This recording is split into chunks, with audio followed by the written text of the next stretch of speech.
This is First GenXers. Poetic beats, poetic beats, poetic beats, poetic beats.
Good afternoon, y'all.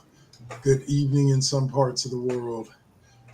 This is the one and only Cheap Pop Podcast presented to you by First GenXers. My name is Dark Lord 100. That there is Rune Skraya. And over there is the point man, the man with the master plan, the Saint, otherwise known as Agent K28. We welcome you in here to discuss everything from pop culture to music to wrestling to pretty much whatever the hell is on our old ass minds. Yes, I Dark said Lord got this You keep using old ass minds. Just Yeah. use minds, man. Fuck you. and hey man, don't be insecure. We are look. Look, It's okay. Listen, I'm seeing It's you okay. got- We all you got here opening this up like we're like being welcomed into like this like cult ritual. We are gathered here tonight. like welcome fuck to the Cheap that, Pop bro. Podcast.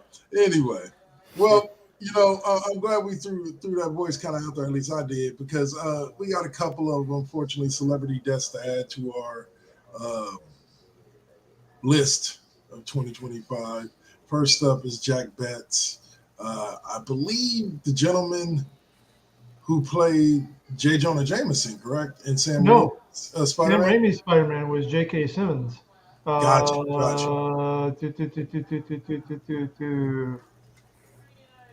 I'm scrolling through the article right now just to look.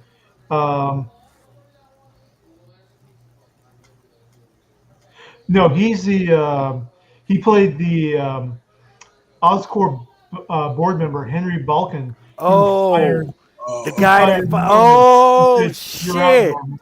Yeah. Yeah, that's the guy. What did he say when he threw the pumpkin bomb at him? He was like, he said something to him. It was like, level the playing field or something, or side. He said some shit to him before they turned them all into skeletons. Yeah. Yeah. When they were standing on the Yeah. Okay. Well, unfortunately, he passed away. And then, let's see. And also, in that area vein of news, we lost two more. Well, first of all, I guess she was battling cancer for a while. Ananda Lewis. Of MTV fame. Yeah. She used to be a VJ, right? Is what they called him. Yeah. A VJ, video jockey, instead of disc jockey on MTV from the early days. I didn't get MTV access until I was up at college.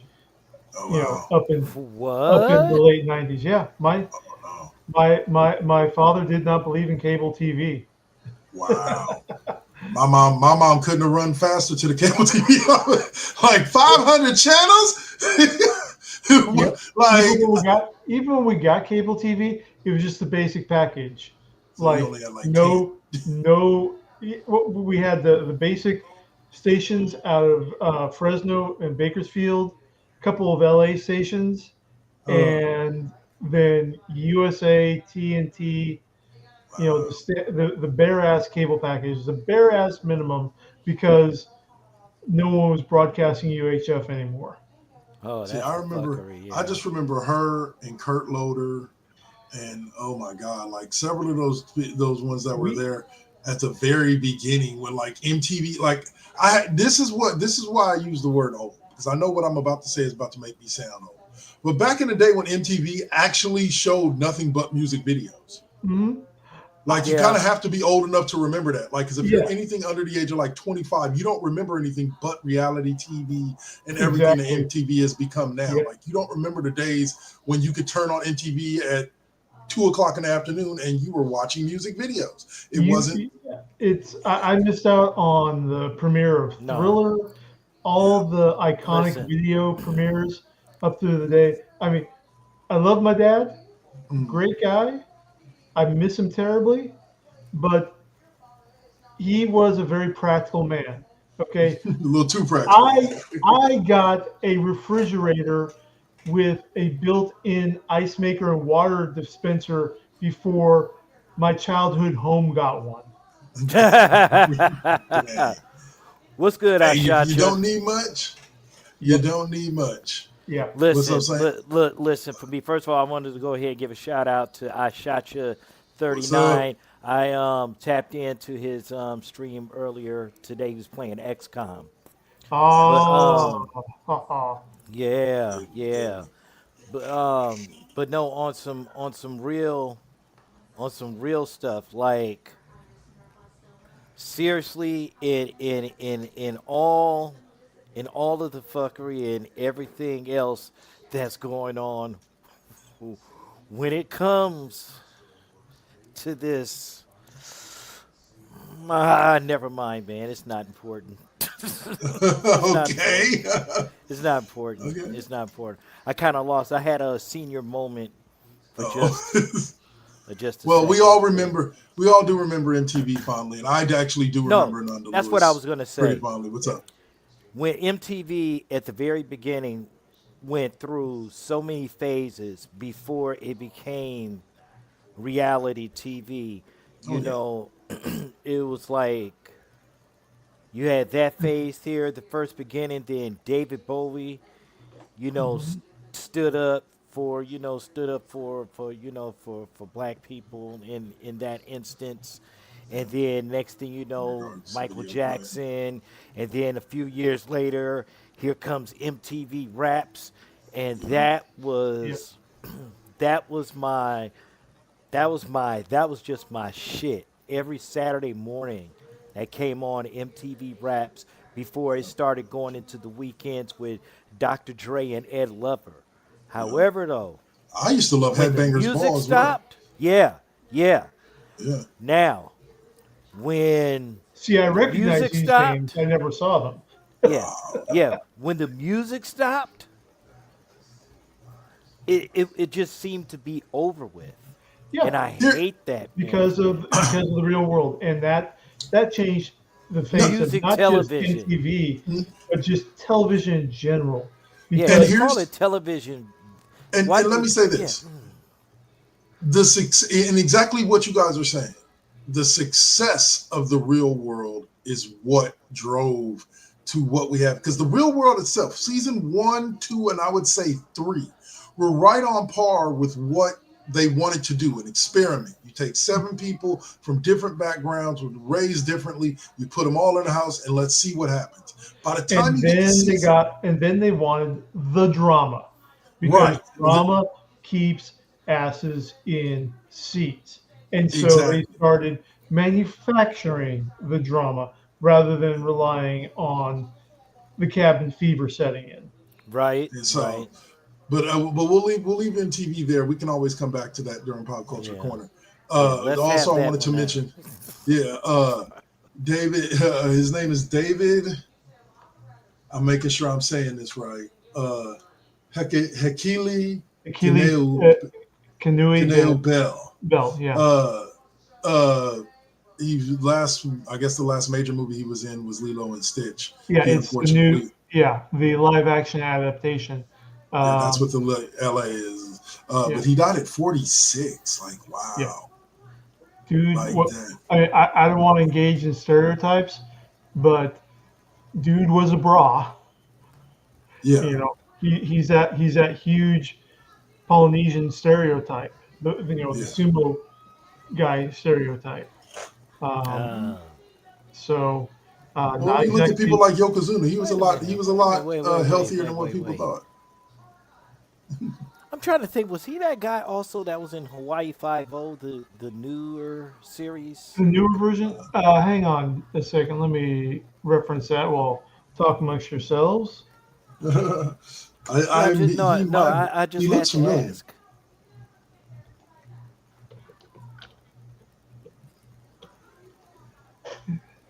Yeah, also acted on TV, appearing in Hawaii Five-O in 2014 and Magnum PI in 2018 and 2019. Yeah. Yep. He was the big guy. Yeah, Okay, He he was the was in one stock. of them. He was the stock um, big Polynesian guy for the 50 and Magnum PI reboot. Got it. Um, Okay. although he only appeared in a couple of them. Yeah. Okay. And all right. yeah, Huh? that's literally his credit for Lilo and Stitch. Big Hawaiian dude. Big Hawaiian dude. That's yeah. That's precious. That's precious. Well, God rest his soul. Yeah. Whatever he believed, may he end up in his version of Valhalla or heaven or whatever they call it, or whatever he called it. All right, so we're going to go from there and jump right on into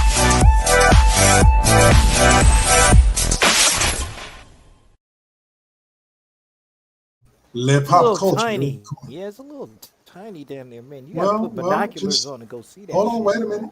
Just chill out. This is the last week that we'll be using pretty much any of these intros. This is the last week that we'll be using this look. Next week for our affiliate anniversary, we'll be debuting a new look. We'll be debuting some new videos for Pop Culture Corner and SmackDown Alley, and I think we'll keep the video game one just because of how cool it is. But and then where can we find you next? We're going to be upgrading. Ta-da! No. Anyway, Because as I'm sure that Saint is going to be talking all stream long. This is our anniversary of becoming affiliates on Twitch. So yes, we 1 year are anniversary, correct?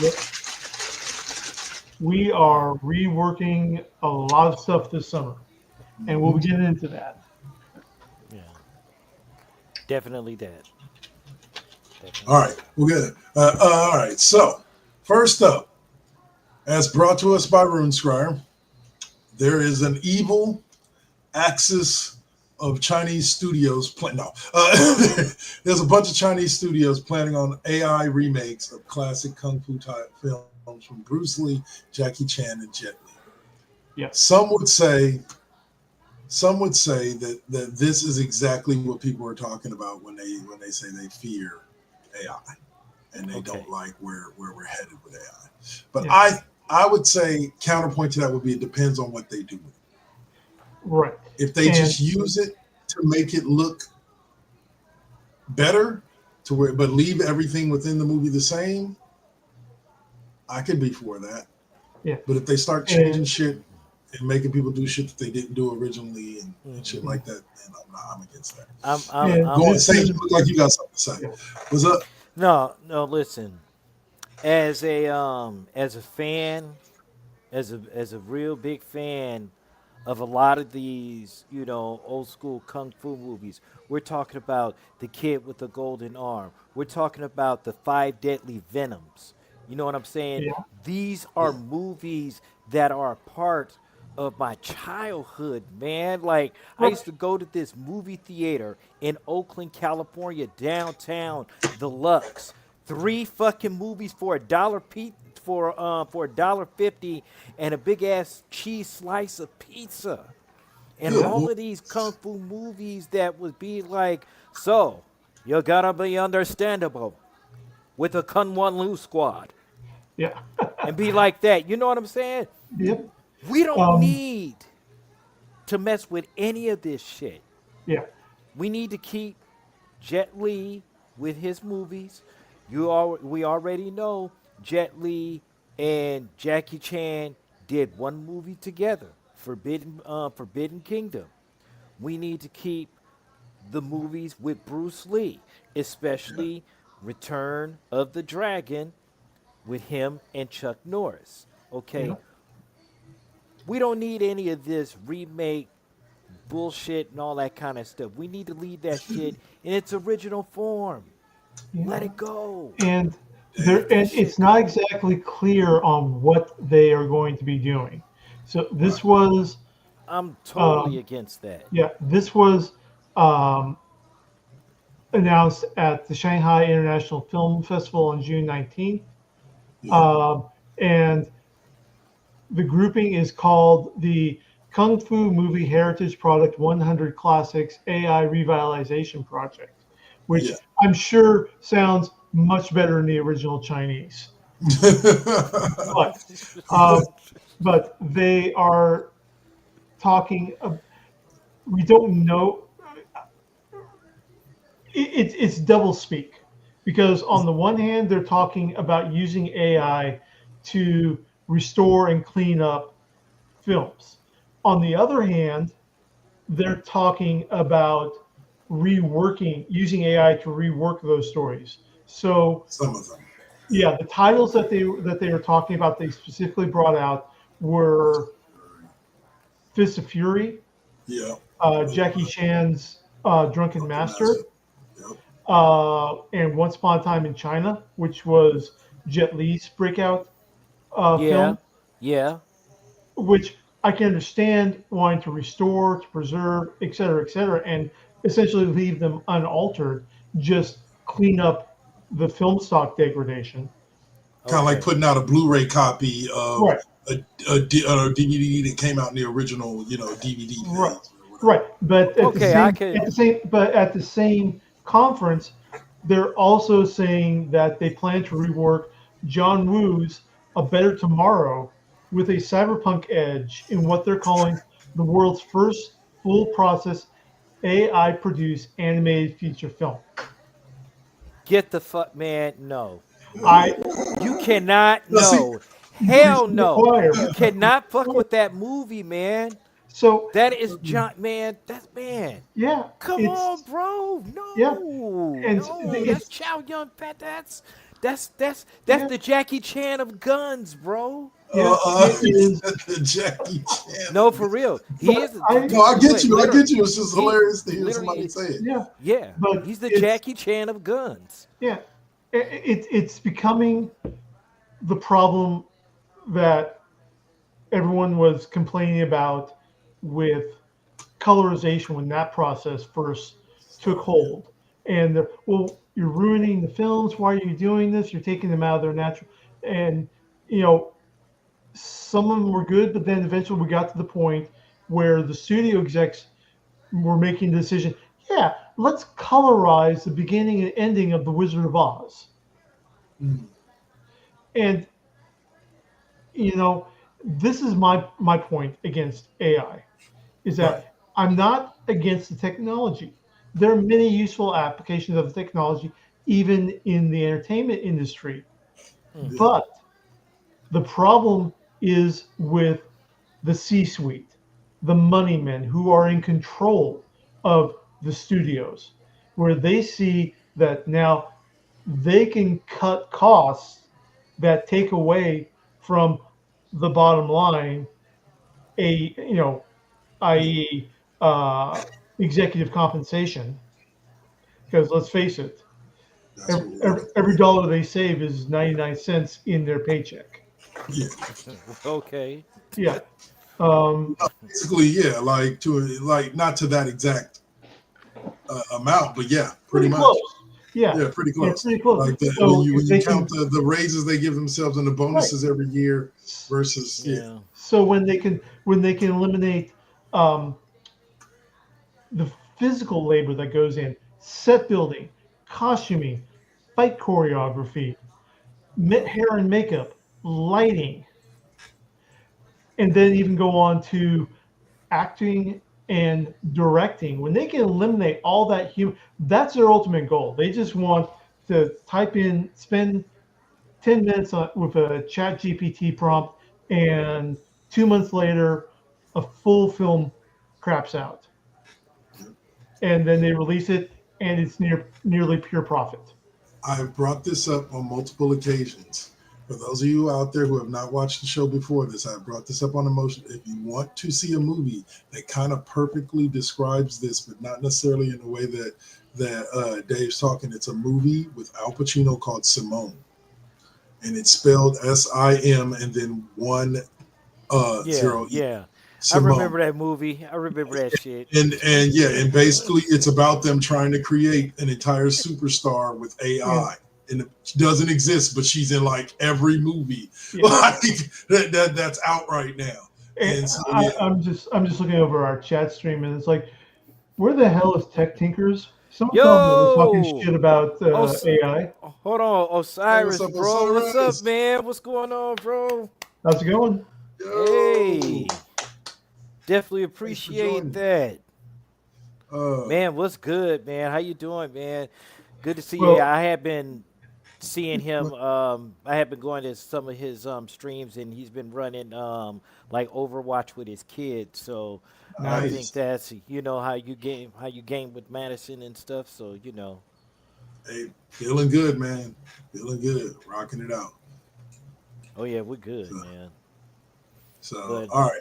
So yeah, so back to so like I'm gonna let this take us into a sidetrack for 1 second of a video that I saw since we're speaking about Jet Li, Jackie Chan, Bruce Lee. There's a video that's floating around. Michael Jai White. I love Michael Jai White. Loved him when he was in Spawn. Love him. I love a lot of his movies, his fight movies. Black Dynamite. Yeah, Black Dynamite was amazing. But he had this video. He had this video where he talks about and says and then me and Suave were kind of like tripping out over this, where he says Bruce Lee probably couldn't win an actual fight, but he knows that Jackie Chan could. And I'm like, and even Suave said, but Jackie Chan, like, he gives a nod to Bruce Lee as an actual fighter. I'm like, Chuck Norris gives a nod to Bruce Lee as an actual fighter. Like, I don't understand how we have people, and especially legit fighters like Michael Jai White, out there saying that Bruce Lee couldn't win a street fight. That's not a good look. I will agree that Jackie Chan has a far greater breadth of martial arts knowledge. Yeah. I mean, based on I think that's more by virtue of Jackie's lived 20 years longer than Bruce Lee. Well, more than that, it's the focus of Jackie Chan. He essentially has a white belt in every Chinese martial art style. True. Because he was originally training for Chinese opera. Yeah. And then he got sidelined into his kung fu. So Bruce Lee has a far greater depth in his ability with one or up to 5 arts. True. All focused in there. He has a greater, advanced knowledge in those. He doesn't have the same width, but Jackie Chan doesn't have the same depth. Well, I agree with what you're saying, but like I said, I think a lot of that has to do with the fact that Jackie Chan at this point in time is in his 50s. He's been studying martial art all his life. We have no clue where Bruce Lee would be at. Jackie Chan is in his 70s. Is he in his 70s? Well, I'm giving the dude a few less years. But we don't know where Bruce Lee would be as far as being a martial artist if he did actually live to his 70s. You know what I'm saying? The man trained almost as intense as anybody else out there, and he was meticulous about his shit. Well, how about this? So of course, Bruce Lee was also a child actor. Um, Oh yeah, and 80%. also, yeah, but he also, he did study, he studied martial arts. As a matter of fact, Jeet Kune Do Yeah. and all of that. But Created Jeet Kune Do. also, Yeah. yeah, But well, and but now also he was also in Enter the Dragon. He was actually in Jackie Chan was actually in one of the fight scenes um in Enter the Dragon. He was one of the dudes that he got hit in one of the final fight scenes while I think he was when he discovered that You know, he found out that the alarm went off and yeah, so forth. And Sammo Hung, the guy that was in martial law, he was the guy that fought Bruce Lee in the beginning of the movie. right. Like, and here's what I've always said. I think I agree with Osiris when it's like, we would never know, but I do agree with one statement wholeheartedly. Both Lee and Jackie Chan are knocking out like 85% of the average dudes that challenge them. Like period. Like, you know what I'm saying? Like it baffles me when I see Jackie Chan with 4 big bodyguards around him. Like they're not like the joke goes, they're not there to protect Jackie. They're there to protect you. Because if you actually get close enough to him, right, that man gonna hurt you. right. You know, And so it's like I think that there are guys like, don't get me wrong, there are guys like Steven Seagal, like Steven Seagal, dude, like I I practice Aikido and I shit on Steven Seagal. right. So like I don't see Steven Seagal winning a street fight, but I'm I not can saying I can easily take see a Seagal, Jackie but Chan, yeah, like a Jackie Chan, a Bruce Lee easily handling a street fight. I'm not saying that I would beat Seagal. He would Yeah, kick the crap out of me. What I am saying is that I will trash talk Seagal because I have met and worked with the um, original disciples Fuck out of here. of Morihei Uchiba, who created Aikido. We're talking first generation teachers of Aikido, the disciples of Osensei, and they shit on Steven Seagal constantly. well, again, like I said, Because this is one thing I've yeah, seen. It's been at first, I didn't believe it. I was like, no, dude, Steven Seagal could probably fight. Like, he's got to be able to do a little bit of that. And then, like, mhm, once I saw a fighter, like real fighter after real fighter after real fighter come out, and everybody's like, no, no, no, yeah, she right. would kick his ass. Like, she doesn't even study anything. She would kick his ass. Like, I was just like, damn, damn, dude, yeah, never mind. Steven Seagal, no. And then as he got bigger, Yeah, the the yeah. scenes, No, bro, like yeah. But going back to Kevin's point though about woo. Bruce Lee's very untimely death, um, you're right in that the fact that his life was cut short really limited his focus. And in fact, from what we know about the his approach with Jeet Kune Do, it was to be able, is creating a style that could be adapted to every style and taking little bits from it. So I think that he would have had that eventually gotten that breadth of styles that Jackie Chan has Right. and able to incorporate it into Jeet Kune Do. But That's why they have it to end on Dave's quote before we move on. That's why some put him up there as one of the godfathers of MMA, because Jeet Kune Do was supposed to be a mixture of multiple different styles of martial arts. yeah. All right, so again, I know I'm really on this old roll today, aren't Yeah. I? Murder She Wrote. Continuing with the doom and gloom of the pop culture corner. Well, let's say y'all remember the show Murder She Wrote, Angela Lansbury. Okay. Great show, all good. Her Blu-ray set was released like this week?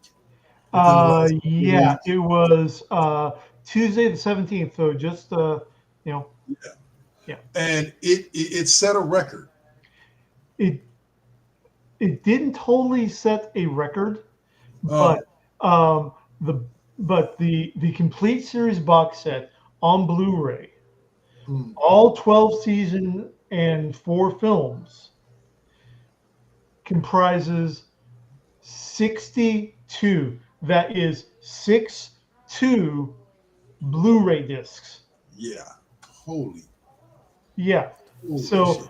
Oh, it's you are currently, correct. It yeah, didn't set the record. The largest is the Disney Legacy Animated Film yeah. Collection at 100 discs. But old school original Hawaii 5 OG was 54 discs. Wow. Walking Dead But is wait a minute, wait a minute, wait a 56. minute, wait a Yeah. minute, wait a minute. Okay, you said the 4 movies. Okay, I'll 4 take that TV movies. because, well, no, because the simple fact is that the old school Hawaii 5 and um, Murder She Wrote, I believe, were 12 seasons apiece. Yeah. But also So they, the but 4 also movies. um, old school Hawaii 5. Well, yeah. So the 4 movies, and also there was Oh, I watched the last episode of Hawaii 5. yeah. Yeah. There's how many episodes per season issue changes between the 60s, 70s, and the 80s, 90s. But X Here's a Files question. locks in at 60 discs. Okay. But like Dark Lord said, the title for biggest Blu-ray box set ever released is Disney Legacy Animated Film Collection at 100 Blu-ray discs, initially selling for $1,500. Okay. Now, if you are ready to have your mind absolutely blown, okay, we're just talking Blu-ray so far. The largest TV series disc box set is the 2007 DVD, not Blu-ray, because Blu-ray formatting you can cram more data onto each disc. But Right. the 2007 DVD release of the Australian prison drama Prisoner Cell Block H, the complete collection, not to be confused with No, I the know. 60s The Prisoner, where every 5 minutes you're like, what the No, fuck? no. Yeah, Prisoner Cell Block H was an old school British TV show. Australian, yeah, Yeah. yeah, It used to run on KTVU yep, back in the day, man. I right. remember that. But in 2007, that DVD box set release containing all 692 episodes was on 179 DVD discs. Fuck that, bro. Okay. Here's what's funny is we're talking about this, and he just did it. He led me right into the question I was going to ask. Imagine if any of these were coming out on VHS. Oh, You'd have to have a room full of VHS tapes. you're gonna have to pay for an addition to your house. Just to store them. So just to store Dark Lord, VHS. Dark Lord, go to your room, dude. Go to your room Oh, and I sit in just the thought about corner. that.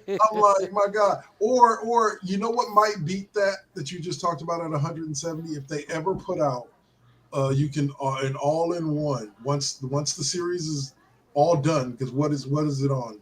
What season is Doctor Who on right now? Oh, well,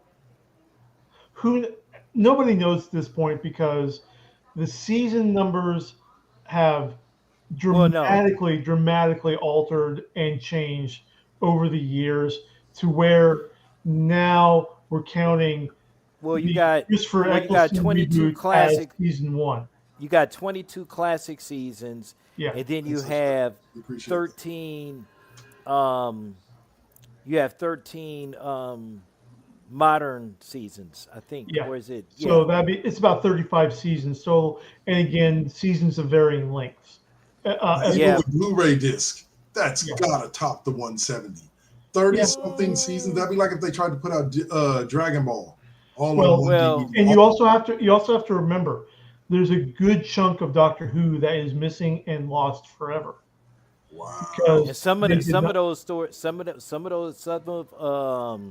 we're talking of the Patrick Troughton, Yeah, the and Patrick the Troughton Second seasons. Doctor Yeah, and the some of those seasons are some William of those Hartnell seasons are stuff too. millions. Yeah, No, yeah. was it any William Hartnell stuff? I think there was a couple of story arcs. I thought it was most of Patrick Most of, Troughton. yeah, it is most of Trident, but there are a few Hartnell stuff. Um, I don't. I think that the first Doctor with there's still complete everything that was filmed. Um, it's oh god, what's third Doctor? Why am I blanking on his name? John Pertwee. Jumper, yeah. Um, so All of his stuff was there. I think it was yeah, mostly the second Doctor. but every so often we get news reports coming out of like China or some African country that carried BBC programming where they find original studio tapes. So slowly it gets brought back. Um, but yeah, there's still a lot of Give me one second. original tapes that are gone. Oh, okay. Yeah. Okay, that's kind of crazy because I remember specifically reading those stories that the majority of the Troughton episodes were missing. Then, of course, they did redo some of them in animation. Yeah. So Yeah, that was they're redoing some of them in animation and also audiobooks. So they're redoing some of the storylines with different voice actors right. to complete the story arcs, but there's still a lot of classic stuff that the original live action stuff is still missing. Right. Right. All right. All right. For sure. All right. So we'll go from there and move a little bit forward to something else that we remember from our childhood. And well, it's really my childhood because it's the Blues Brothers turning 40. No. You got to do the Cab Calloway. The Blues Brothers. What's funny is I didn't see this movie until what? I was about 9-10 years old, so it was easily almost 10 years after the movie came out. Yeah, And I saw it at the instantaneously. movies. Look, man, you don't have to feel old when I say these things. Okay? No. I'm not. No. I'm listen. Back then, it was cool. Listen, the coolest thing in going to the movies, especially the drive-in, is that it was cool to get into an R-rated movie because that was an R-rated movie. All right, Yeah. and that in itself was shit. That was the shit. Like, Yeah. what? The Blues It Brothers? was, What? Yeah. But- You're still learning facts about the musicians involved, the actors involved, how everything came together, and it's just one musical god after another in that movie. Ray Charles, Cab Calloway, John Lee Hooker. Yeah, John Lee Hooker. Like, and what's funny is that here's what for me was kind of special about it. None of it felt forced. No. Now, from James Brown to the woman we're about to talk about now, Miss Aretha Franklin, none of it felt forced. All of it felt in the flow of the movie, and the chaos that we were used to seeing with the Blues Brothers skits on Saturday Night Live. So, and for those of you who don't know what the Blues Brothers, Dan Aykroyd, And John Jim Belushi. or John Belushi, sorry, Not Jim. not Jim's fine, but he is not his brother. Right. but John Belushi, and like they said, a cast, an all-star cast. And so it was a Yeah. movie that will always remain with me. But specifically, this article is saying that the scene with Aretha Franklin is pretty much the peak of the movie. When she does her infamous, or not infamous, but her number one chart-topping hit. Think. You better think. Or respect. Sorry, was it blanked on the name there for a second? But yeah. And gentlemen, what do you think of that assessment? Is Whoa, that scene wait a minute, the best scene in the movie? Is that the peak of the movie?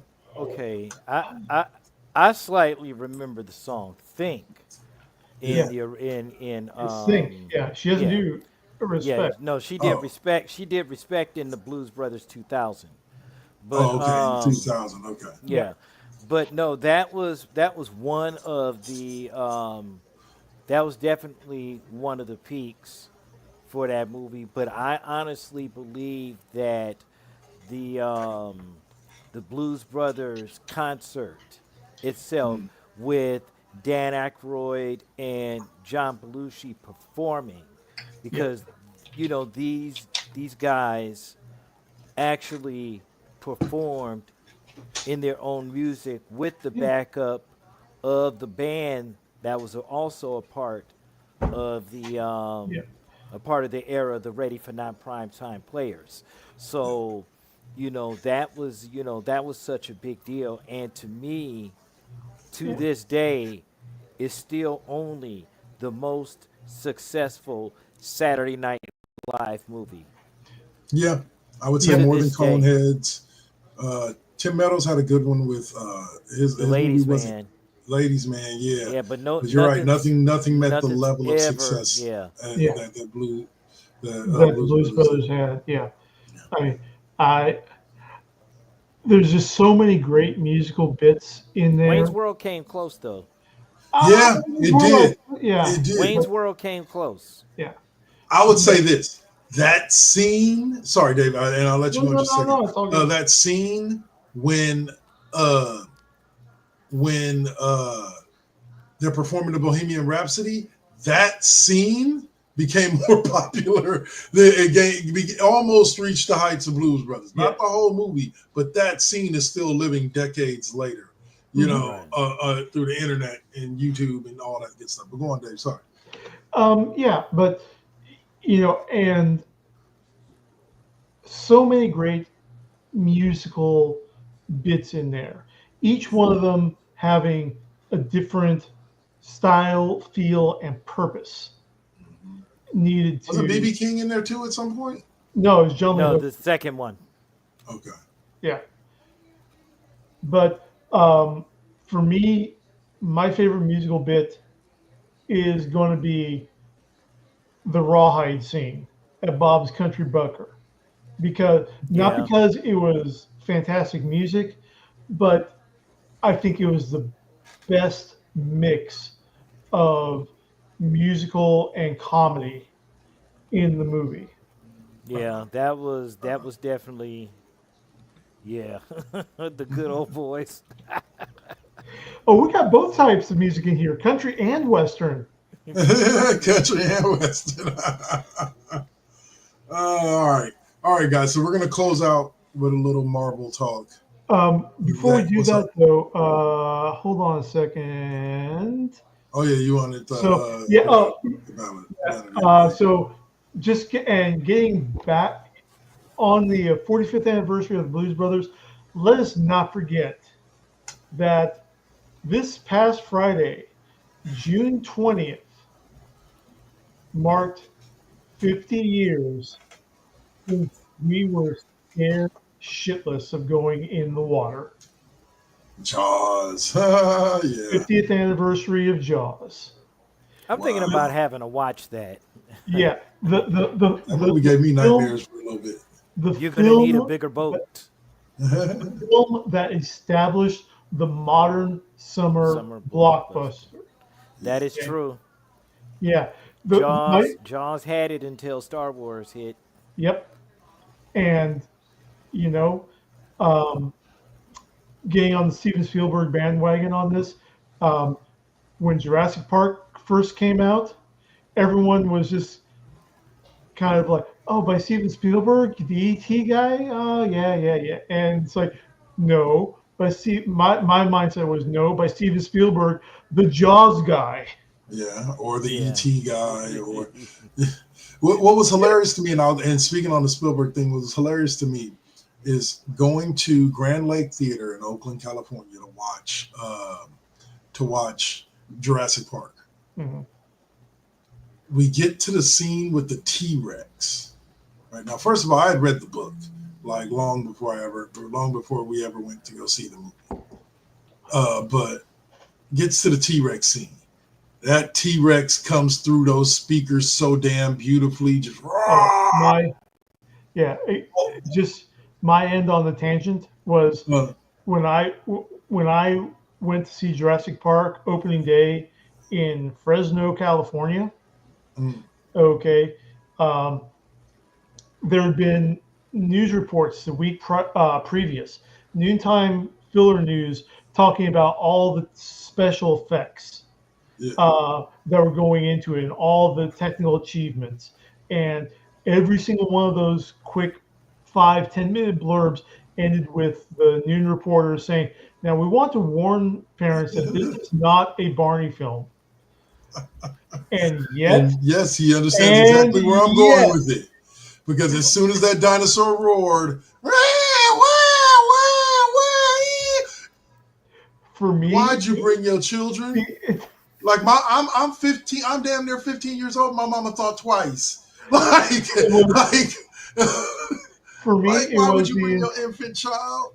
For me, it was a daytime showing, and it was about 1/3 single-digit age people, and so many people learn the hard way with that. It wasn't even the T-Rex scene. Yeah. It was the opening Velociraptor tearing the dude's arm off scene that kids were starting to cry and parents were leading their kids out of the theater. Okay. Somebody took their kid all out these the exit. all these kids were dressed head to toe in Barney clothes. Shirt, pants, shoes, hat, coat, everything Barney branded. And even I, at that age, would have known that movie was not for kids. But that was also because I was obsessed with dinosaurs at the age of 5, 6, and 7, where I sat there with encyclopedias open, trying to learn as much as I could about them. So I would have understood seeing a T-Rex on the screen that may not be a movie that I want to go check out. Yeah, I'm good. Getting back, to Jaws turning 50. I did not watch Jaws until I was 14. I mean, a lot of my friends watched Jaws. Okay, well, here's the thing. Remember how I was talking about how my parents were rather practical people, especially my dad. So all my kids, I was like, 50 years, I would have been 75. I was just a kid. I was like 5 years old when Star Wars came out. So I would have been slightly younger. I would have been 3 years old. And there were a couple of reshowing of Jaws, and Jaws remained popular and throughout my early childhood. And there were parents of some of my friends that were taking their kids to see re-releases of Jaws throughout the years. And I wanted to go, and I wanted to go, and I wanted to go. And my parents said, nope. And then when it's 14, I was 14, I was home from school one day, Jaws was on TNT. And so I'm sitting down to watch Jaws. Screw it. I'm a 14-year-old grown-ass fan. And I'm watching and reminding, this is the edited TNT cable version of Jaws. And I'm watching and I'm like, yeah, I understand, Mom and Dad. I will tell you one thing about me as a child that will make you understand why my parents never let me see that movie. They took me to E.T. and I sat there like this because the music was too scary. Yeah. Like literally, like when I was little, that's the way I was. Yes, I know. E.T. I watched the movie 5 years later, and I was like, why was I afraid of this? Not blame, dude. But Not blame me. I had this. I love Gremlins. I had the same thing. So but all right. So we'll jump from that to our last topic. Like I said, the Marvel topic that and I think we talked about this a little bit earlier before about John Barenthal will definitely be returning to play the Punisher in Spider-Man Brand New Day. But there was a video I saw on Facebook that kind of talked about the fact that we know that he's going to be in the movie. We know that Hulk's going to be in the movie. And there were a couple of other people as well, like Marvel superheroes that we know are returning for this movie. That we were saying that they were saying that what if this is I guess I can't think of the name of the I don't have the video in front of me, but it was a Spider-Man Gangs comic book arc where New York becomes overrun with villains and other superheroes have to come in and help Spider-Man basically clear house. They basically start teaming up and they have to help him too. They found something similar, but we don't know if that's it.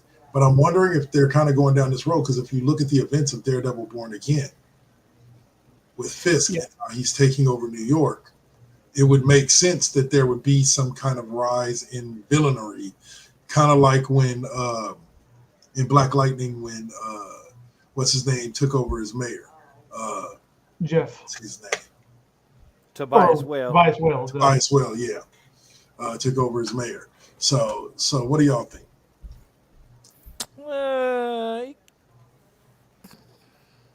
It could happen. Yeah. It could happen. I mean,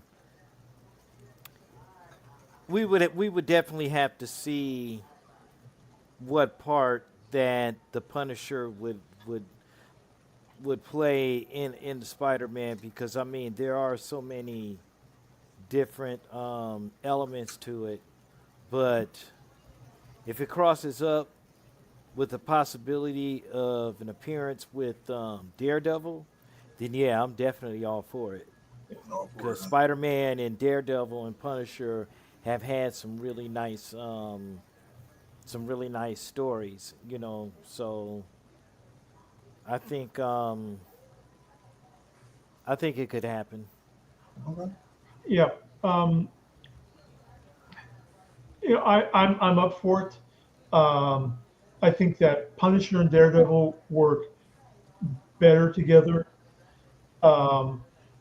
Even though Punisher first appeared in Spider-Man, but I think it's because Spider-Man has too many advantages over Punisher to make it a good work. Yeah.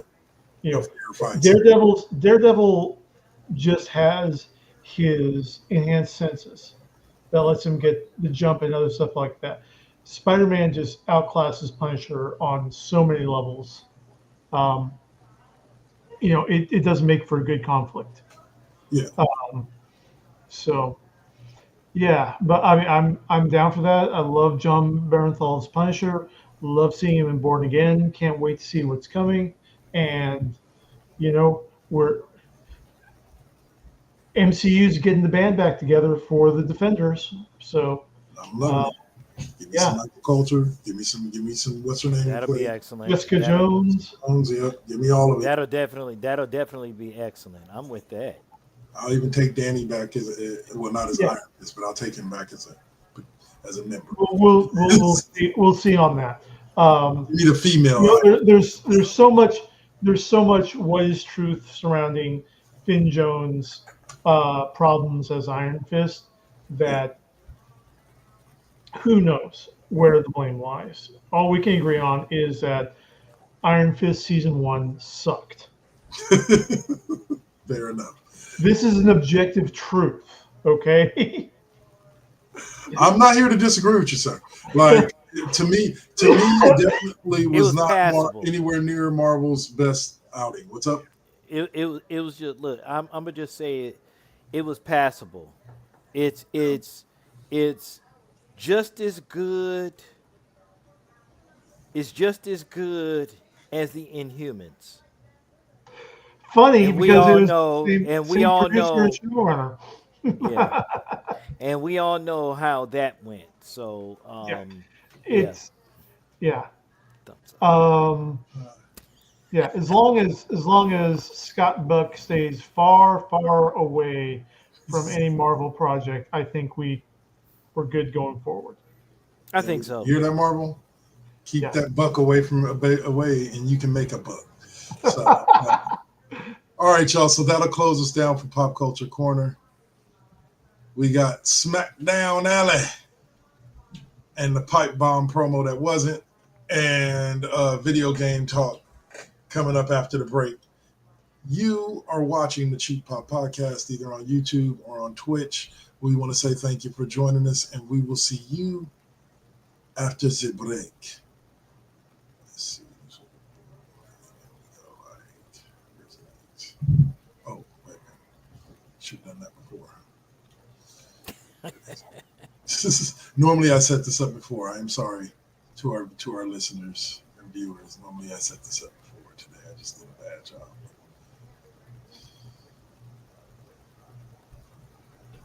There it is. All right. And we out. We out.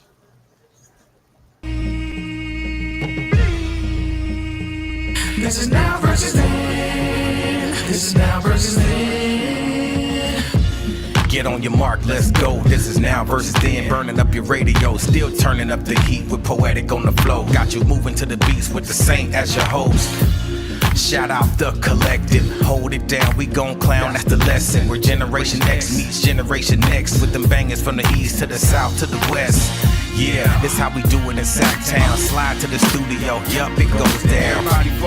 These beats gon' pound, waking the game up, told you it goes down. And this is only the intro. Turn the mics on, shout out to my kinfo. Where you at, y'all? Let's get this started. Turn down for what? We about to start the party. Let's go, let's go, let's go, let's go, let's go. This is now versus then. This is now versus then.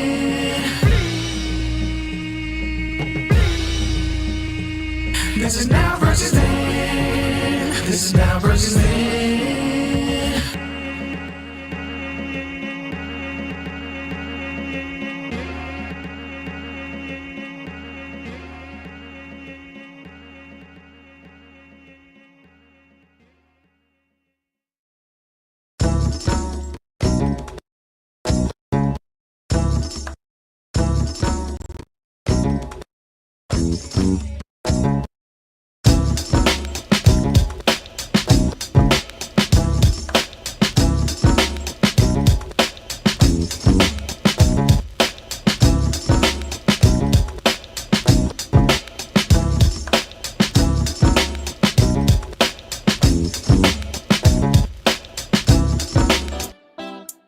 got to keep it. You got to keep it lovely. You got to keep it.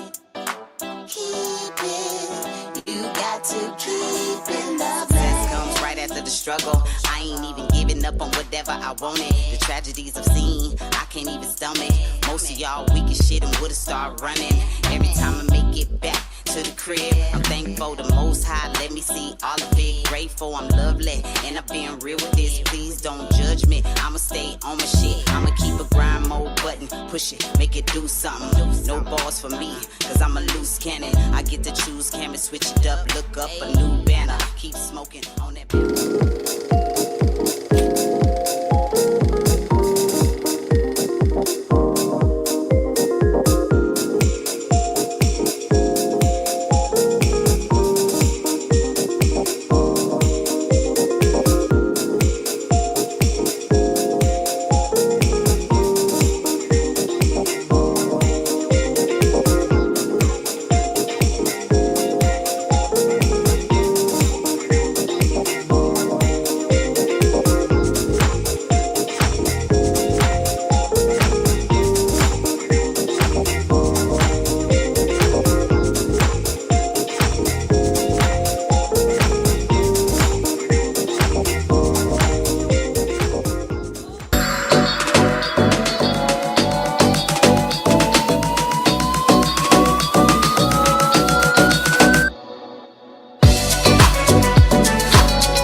But the definition of beauty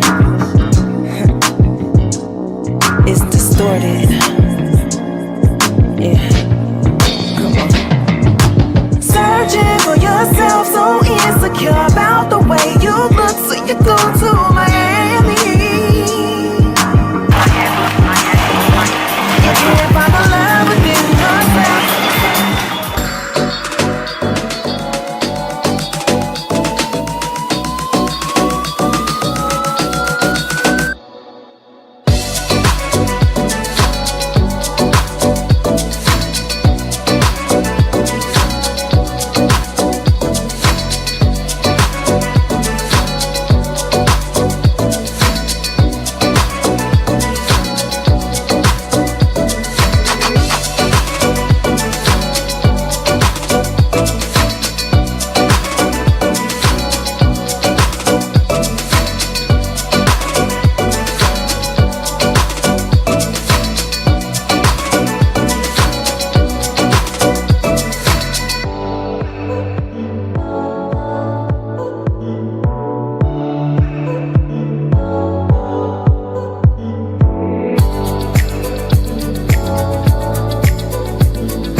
Okay. We are waiting for Maroon Scryer to make his way back, and then we will.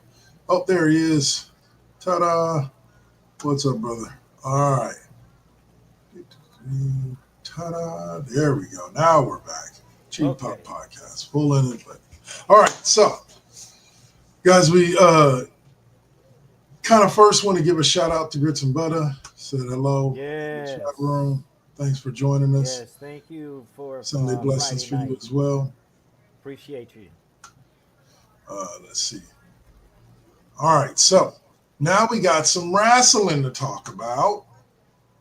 And it's time for us to make our way down Jabroni Drive and ride on over.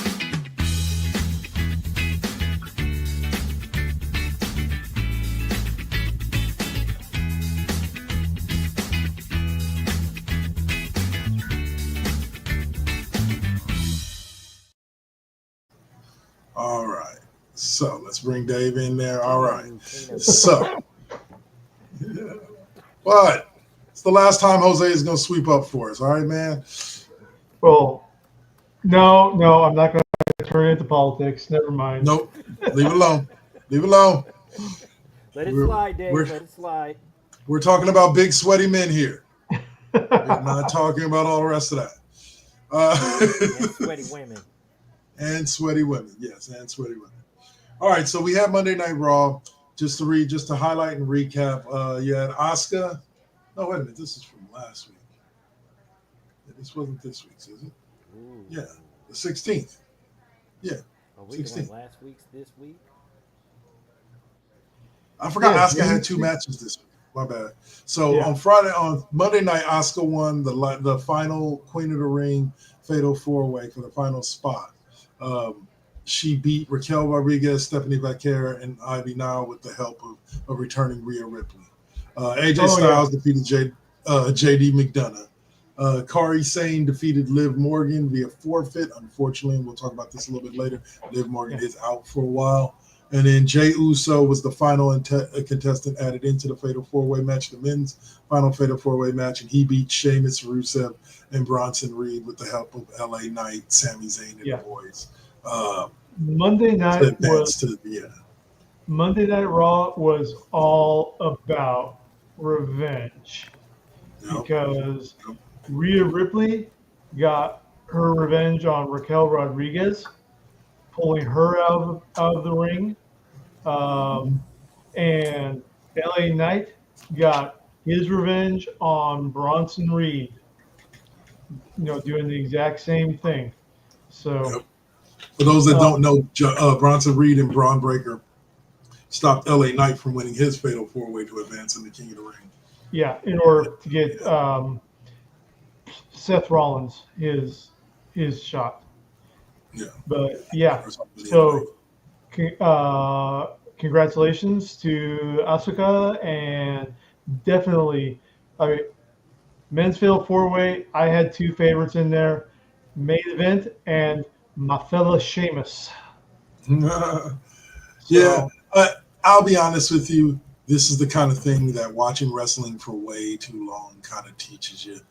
Pretty much from the moment they announced Jey Uso was going to be in the match, a week after losing the World Heavyweight Championship, I was like, okay, Jay's at minimum winning this match, if not the whole King of the Ring. And then we get Jey versus Gunther again at SummerSlam, and Jey wins his belt back. Yeah, like that's unfortunately how I'm seeing it going. I don't know. I have no insiders at WWE. I don't know anything about creative. It's the pattern. It's the pattern. And so it was kind of disappointing there because I would have loved to see a Sheamus or a Rusev go over in that. I don't think Seth's group really needs that much more rub like their main event already. I think that I would have loved to have seen Sheamus or Rusev. And the reason why we're making these calls, like I said, it's the patterns. And the patterns are getting really, really obvious now. Well, like there's talk that Undertaker is back at TKO, but in a creative capacity, he's working with the writers' room for all this. And I really hope so, because look at the current stable of heels. The big name heels in WWE, and almost all of them all have the same, "Wow, you guys in the audience are too mean to me. You've never appreciated me," and blah blah blah. It's the same whether it's Liv Morgan, whether it's John Cena, on and on. Could that be a wrestling thing as opposed to a today's wrestling thing? I think that's very indicative of most of what makes heels annoying, is that most of them are whining about things not being fair and not going their way. I get what you're saying, that there is definitely a pattern to WWE's heel process and how they're building them. I think that each individual wrestler kind of puts their own spin on it, so to speak, but definitely the same. They're given the same. But it's different. It was different though back in the days of like Nikolai Volkov, Iron Sheik, Ted DiBiase. Well, I think back then also there was a lot more of, there were distinct bad guys, there were distinct good guys. Right. You had your Hulk Hogan, you had your Hulk Hogan, but you also had your Rowdy Piper, you had your Andre the Giant. You know what I'm saying? For every Bret Hart, there was a counterpoint of an anti-hero, or not anti-hero. Right. Really, the anti-hero thing didn't start until the Stone Cold Steve Austin, Triple H. That's when the anti-hero. And I think that what that was an adaptation to the infusion of lucha culture into WWEF, whatever. Where with lucha, you're either technico or ruda, where the technicos are the ones, they're the good guys. They play by the rules, Mom, Liberty, Apple Pie, or wherever the Mexican equivalent is in there. Rudos are the rule breakers. They're the ones, they don't care about the rules. They don't care about tradition. They don't care about anything other than them winning. And that's where we started seeing the move away from, heels like Ted DiBiase, who is like, yeah, I'm evil, so fucking what? Yeah. Well, okay. Well, here's also like the outsiders, and I'll let Saint chime in here in a sec too. But the outsiders uh, were a big shift in wrestling because, and they were saying it, NWO outsiders. That whole storyline made bad guys cool, and that's where you started seeing the shift to the anti-hero. You know what I'm saying? In the wrestling culture. Is that it was clear, like you said, Nikolai Volkov, Hulk Hogan, or Nikolai Volkov, Sergeant Slaughter, Hulk Hogan, Randy Savage. And then, Randy kind of jumped in between because Randy was a good guy for a little bit when they were the Mega Powers. Then he went back to being the bad guy when they broke up. But you had clear-cut lines, like you said, right. Good guy, bad guy. Good guy never breaks the rules to win. Bad guy always breaks the rules to win. Yeah. And then came outsiders. Yeah. So, speaking of clear-cut lines, I saw a clip of when Randy Savage was teamed up with Ultimate Warrior, and they did a cut the promo. It's like, and someone this is the physical representation of cocaine.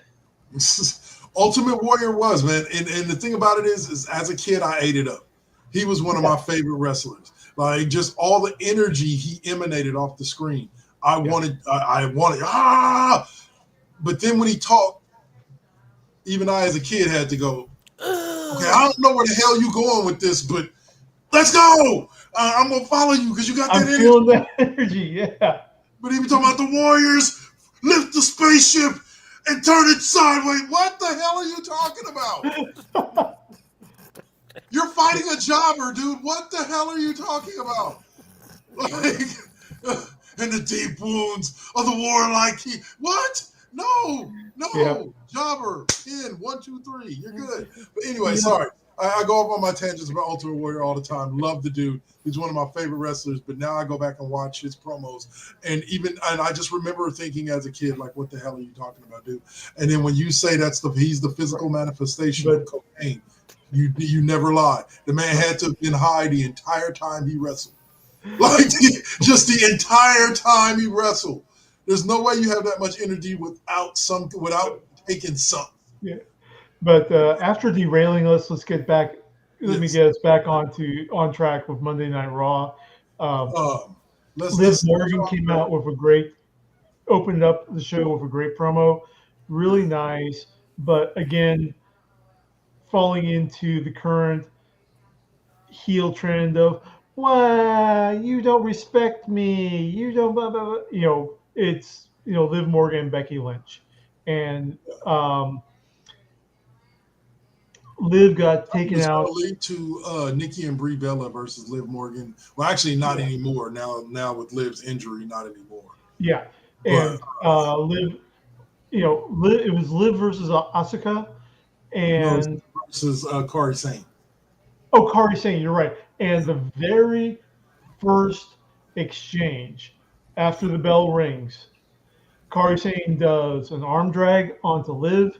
Liv falls wrong, dislocates her shoulder. Well, they were saying it wasn't necessarily that she fell wrong. It was just that, like, her shoulder, because they showed it, like her shoulder hit, and it was just a fluke bump. Like, it was just it was a bad bump. So, no harm, no foul. It's just one of those things that happens. Sometimes you tear your rotator cuff, or you do everything right. You tear your rotator cuff or dislocate your shoulder. Sometimes you blow out your quad. Live on TV. If you ever get a chance to watch the video of Triple H when he tore his quad, don't. Like, that shit is nasty as hell. Watching his quad literally roll up his thigh inside of his leg under a squint. Like, oh. I don't need to see that. I still have lingering trauma from Dave Dravecki's final pitch. Yeah, like, oh my God! Oh, and his arm just went.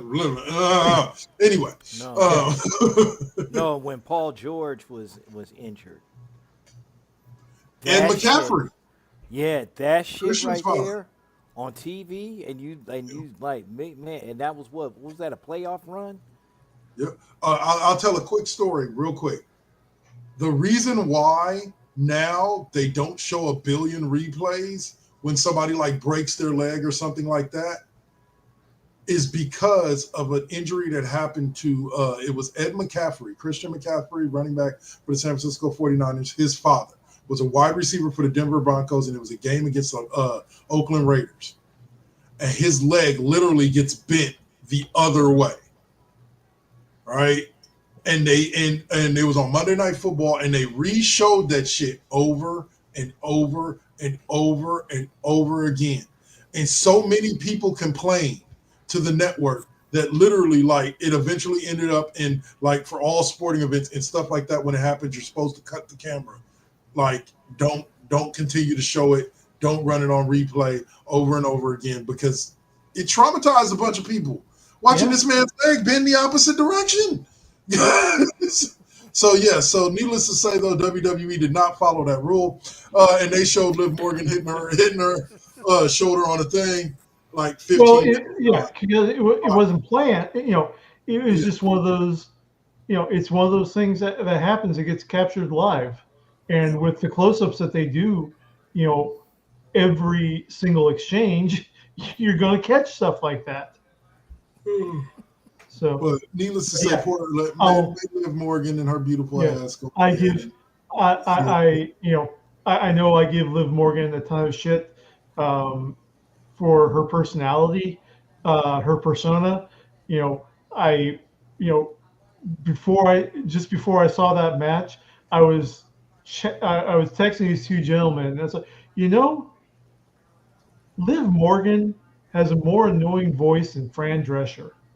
I even upped it and was thinking, Liv Morgan has a more annoying voice than Vicky Guerrero. Wow, I don't know about all that, bro. I can't roll with you out that far. But Vicky's used to send chills down my spine. Like, Excuse me. Vicky sounded like nails on a chalkboard, like that scene in Sister Act 2 when Whoopi Goldberg. No. But at the same time, don't want to see Liv hurt. I will freely admit the only person on the roster that I want to actively see get physically hurt is Logan Paul. But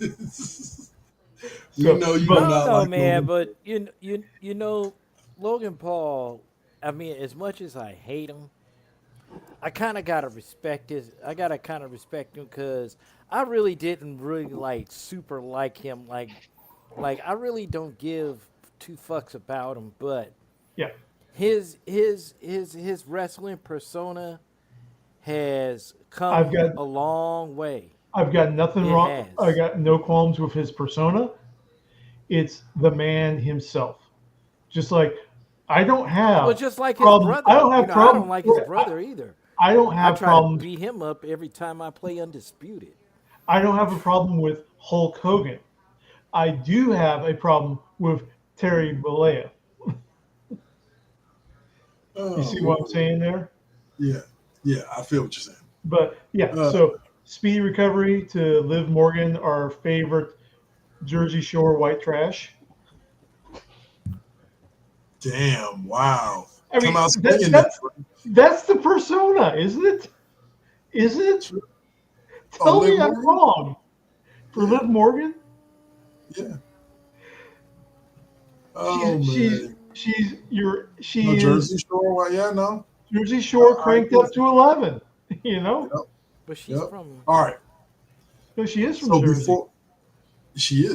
Before we get to SmackDown, there's been a story out that there is backstage issues with WWE's talent and AEW's talent, both being on the new version of American Gladiators that's going to be coming out on Prime pretty soon. It's being hosted by The Miz, and it also includes several wrestlers, including Rick Boogs, for those of you who remember Rick Boogs, who used to run with Shinsuke Nakamura, OVW star J-Rod, former TNA tag team champion Jesse Goddards will all be involved, as well as current AEW stars Camille and Wardlow. So supposedly, as expected, the issue comes from WWE's side that they don't know if they want, the ability to either have The Miz promoting WWE with Wardlow and Camille on screen, or Wardlow and Camille promoting AEW with The Miz on the screen, which would further upset WWE. Yeah. Which is, I understand, but at the same time, this feels to me like the situation with Ike Perlmutter and Marvel, where Perlmutter said, okay, why are we giving our competitors, Fox, free promotional material by publishing X-Men and Fantastic Four comics? That's literally the reason why in the early aughts, Marvel cut back. They canceled Fantastic Four, and they slashed the X titles, and they started focusing on Inhumans. Yeah. Okay, so it's not quite the same thing, but it's got that same vibe, It's like, yeah, okay, AEW is getting promoted. People that they're a rival promotion. But you guys have a common interest in trying to. You have a common interest. More importantly, you may be bringing some of those AEW stars over at some point in their careers. Very true. Okay, so don't poison the well that everyone's drawing out of. But WWE's been known to do that because they want to control the well. Exactly. And also, before we switch over to SmackDown, one teeny tiny little appearance on Monday Night Raw as Gunther is basking in the glory of having the World Heavyweight Championship once again. And then all of a sudden, guess who's back? Back again. Guess who's back? Tell a friend. Yes, the one and only, the 176-0 Goldberg, not Gilbert, not everybody's favorite Gilbert. Goldberg made an appearance. Steps up into the ring, gets up in Gunther's face, and says, "You're next." Yep, tells me he's next for the World Heavyweight. What's up, Sam? Are we gonna do? Is he gonna be just next to get defeated and get rolled up by Gunther? Because I just have to know, because if this is gonna be one of those 10-second matches and shit like that, I'm not gonna have about 3 any minutes. interest in it. I give it about at least maybe 4, but at least we need some exchange with Gunther and. Oh yeah, exactly. I think so too. We need some exchange. We got like 3 weeks till Saturday. Yeah, this is all happening at Night of Champions. There's like what? Five title matches? No. Gunther's match is at Saturday night's main event. Oh, Saturday night is next week. Yeah, Gunther Goldberg is 3 weeks from now, so we'll get some build up. Yeah, we'll get some build up. Night of Champions is CM Punk and John Cena for the WWE Universal Championship. Yeah. So, okay. So because remember, now we're back to the pattern of outside of WrestleMania, we don't have the World Heavyweight Championship and the WWE Championship defended on the same show. Yeah. That's where we're at right now. Right. So needless to say, yes, Gunther and Goldberg. I thought he was going to save it for SummerSlam, but that's what makes me think that Jay's going to win the belt back at SummerSlam. Right, Jay's going to get because he's giving us Goldberg Gunther at Saturday night's main event. Right. Yeah. But have Gunther lose to Jay twice in the same year. Go ahead. Well, you never know. But that's why I think that Jay's going to win Night of Champions so he can call out for get the belt back. Yeah. Well, that's the great thing I said. I said this last week when we talked about it. That's the one thing I love about King of the Ring and Queen of the Ring is they made them matter again. Because when you win them, you get they are the King and Queen of the Ring now is to SummerSlam what the Royal Rumble is to WrestleMania. Exactly. You know, the winners of the Royal Rumble get a match get a main event championship match at WrestleMania. The winners of the King and Queen of the Ring get a main event championship match with the champion of their choosing at SummerSlam. So that's why, like I said, as soon as Jay got entered into the competition, I was like, well, I kind of think I see where this is going. Yeah. All And a quick side question as to the premium events and guaranteed challenges. Paul Heyman came escorting Bronson Reed to the King of the Ring match, and Paul Heyman was carrying the Money in the Bank briefcase. Hmm. So, I'll let you ask the question, but I think I see where you're going with it. Can the contract in the briefcase be cashed in by someone affiliated with the winner? In other words, can the winner pass his Money in the Bank contract on to someone else? Okay, I can answer that. Okay, I don't believe that's how the contract works. I believe it has to be cashed in by the person who won the thing. But I'll tell you another reason why I don't think that's a storyline, a Pandora's box storyline that they're opening up. Right. Is I think the only reason why the Money in the Bank suitcase is there is just to represent Mr. Money in the Bank when he can't actually be there. You know what I'm saying? Or he's not actually there. Yeah. I think it's just kind of Seth's presence as a lot more than any potential storylines where they could have maybe Bronson Reed or Braun Breaker cash in using his Money in the Bank on somebody else or something like that. And also relate to that. Could the winner of Money in the Bank conceivably challenge for the tag team title with a partner? Yes. All championships are available underneath the Money in the Bank thing. Like so that's how they could really push Seth going into this. Seth ends up winning King of the Ring and gets that contract as well as Money in the Bank. He uses Money in the Bank. He has nobody in the King of the Ring tournament anymore. Nobody that's facing none of the guys that are left over. I thought Seth won his qualifying match for King of the Ring. No, he won his qualifying match for Money in the Bank, and he won the Money in the Bank. Yeah, I know that. It was Bronson Reed and Braun Breaker that competed in the King of the Ring ones, but they both lost both of their matches. Okay. So I thought he had competed in an earlier one.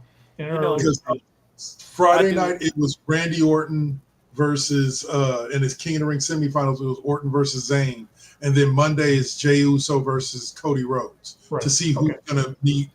We'll get to the winner of the SmackDown match. Who's going to meet them at the Night of Champions next week? And last little bit of Raw. I can't remember how Raw ended with Jay in the ring, but then Cody Rhodes came out. Cody and Jay were in the ring at the same time. One of them saving the other. I can't remember offhand. And then they both thank each other, and then they both kind of look at each other like, yeah. I forgot who it was. I want to say Seth's crew that came out to beat down Jay after he won the King of the Ring qualifier. Right. Okay. Yeah, that was it. And Cody Rhodes came out to save him. Right. And Cody and Jay were in ring, shaking hands, and say, "Yeah, we cool. Monday night, whatever happens, happens." Yep, and that'll be this Monday when they face off in the semifinal. Yeah, then that's going to be a good match. Yes. So Friday night saw us. Well, that was pretty much about it. Friday night saw us kick off the semifinal round of the King and Queen of the Ring. We opened up with Asuka defeating Alexa Bliss to move on to the finals. So Asuka's the first female in the finals. I forget who's facing off on. Who are the other two facing off on Monday for the women's? Oh shoot! I remember. That's what I wanted to do on Raw. Also, Becky Lynch comes out to bitch more, and ends up with the return of Bayley, who she's gotten 0 fucks left to give, folks. Pretty much, yeah. Bayley's pissed. Yeah. All right. So we had Asuka defeat Alexa Bliss. We had Cody Rhodes and Jey Uso discuss their their King of the Ring match on Monday, but they were interrupted by Randy Orton and Sami Zayn, who both came out to claim that they were going to run the King of the Ring. Now, what's funny is that everybody spoke in this promo except the guy that originally came out to speak. Like Cody came out, went to go speak. Jay's music hits. Jay comes out. Jay yeets with the crowd for like 15 minutes, right? Then starts talking. Jay keeps talking. Then all of a sudden, Sami Zayn comes out. Sami Zayn comes down to the ring. Crowd singing his song. Sami gets in the ring. Sami starts talking. Sami talks for like 3 minutes. Randy Orton music hit. Randy Orton comes out. Walks down to the ring. Crowd singing his song. Jumps in the ring. Randy Orton cuts a promo on all 3 of them. Then they go to commercial break. Cody literally says nothing, despite being the first guy and the guy that they advertised to be cutting a promo in that segment. And then by the time we come back, we've now started the match between Randy Orton and Sami Zayn, and Cody Rhodes is nowhere to be found. So Cody literally came out and said nothing. But it was a great thing. What do you want to talk about? He didn't even get to say that. He didn't even get to say that. But all right. So after that, we saw Nia Jax and Tiffany Stratton brawl. We saw another almost cash in after Jax lays out Stratton in the middle of the ring. We saw another almost cash in by Naomi that was blocked by Nia Jax. Then we saw Charlotte Flair and Chelsea Green fight because, and we saw Charlotte Flair get the win, but get her ass beat by the Secret Hervis afterwards, only to be saved by Alexa Bliss. And Lex kind of looked at her like, yo, what's up? Charlotte's like, yeah, fuck you. And leaves. Pretty much that's the best way to sum up what happened.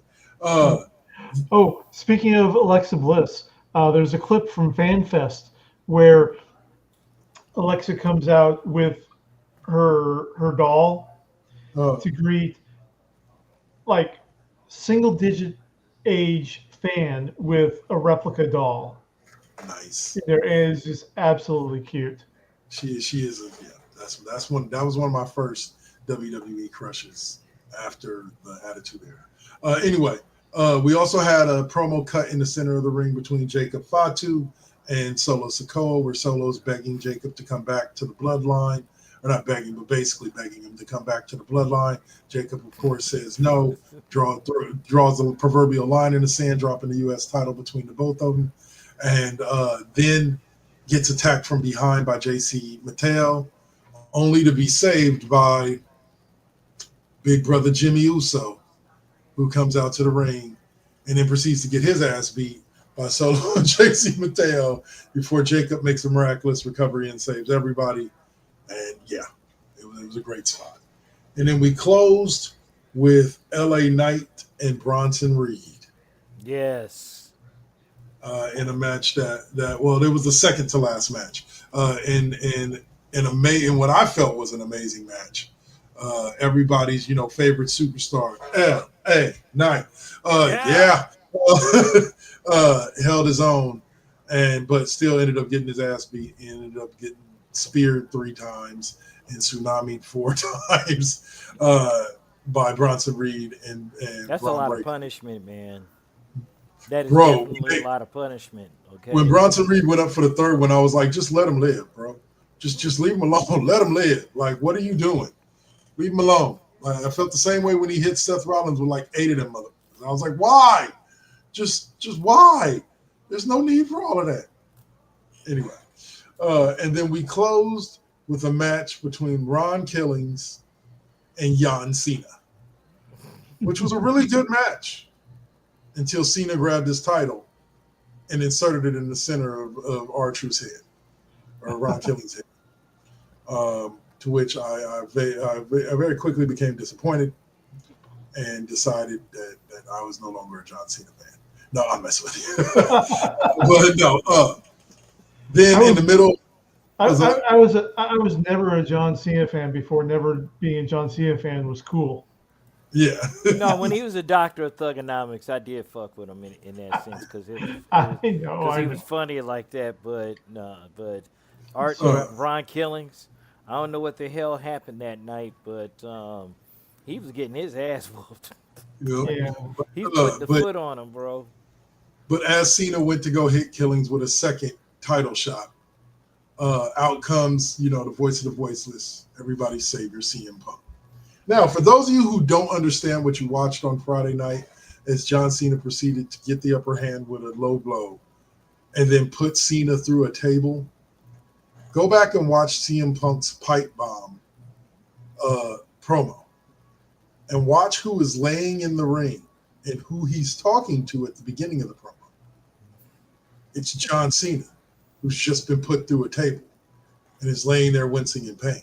Yeah. So they give us the scene of Cena beats down Punk and sets him up, puts him through a table. Now Punk's laying there in the ring. Cena climbs up to the top rope, sits down, and basically proceeds to cut his own version of the pipe bomb promo. That was Yeah. Wait a minute, hold on. Didn't he do that same shit?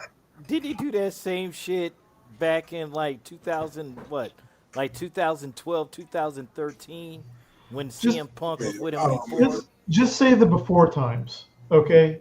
Because we can't be. We're not keeping track of accurate. No, I years remember. now. I do specifically remember that pipe bomb, and I'm trying to remember like what the fuck is that? Wait a minute, wait, what? That's just like that Cena punch that was a big ass failure and debuted, But we're not going there with that. Yeah. But it was hilarious to me because Cena gave it to us in not necessarily a predictable way, but he pretty much hit every beat I expected him to hit as far as cutting the promo. Like once I realized what it was, he hit every beat, including calling out people's names. And my favorite part of the promo, and I cannot lie, my favorite part of the promo is there's this promo where the cameraman comes running up on Cena sitting up on the top rope, and Cena looks down into the camera and goes, "Hi, look at me! I'm breaking the fourth wall. I'm cool." And I was just like, "Damn." Yeah.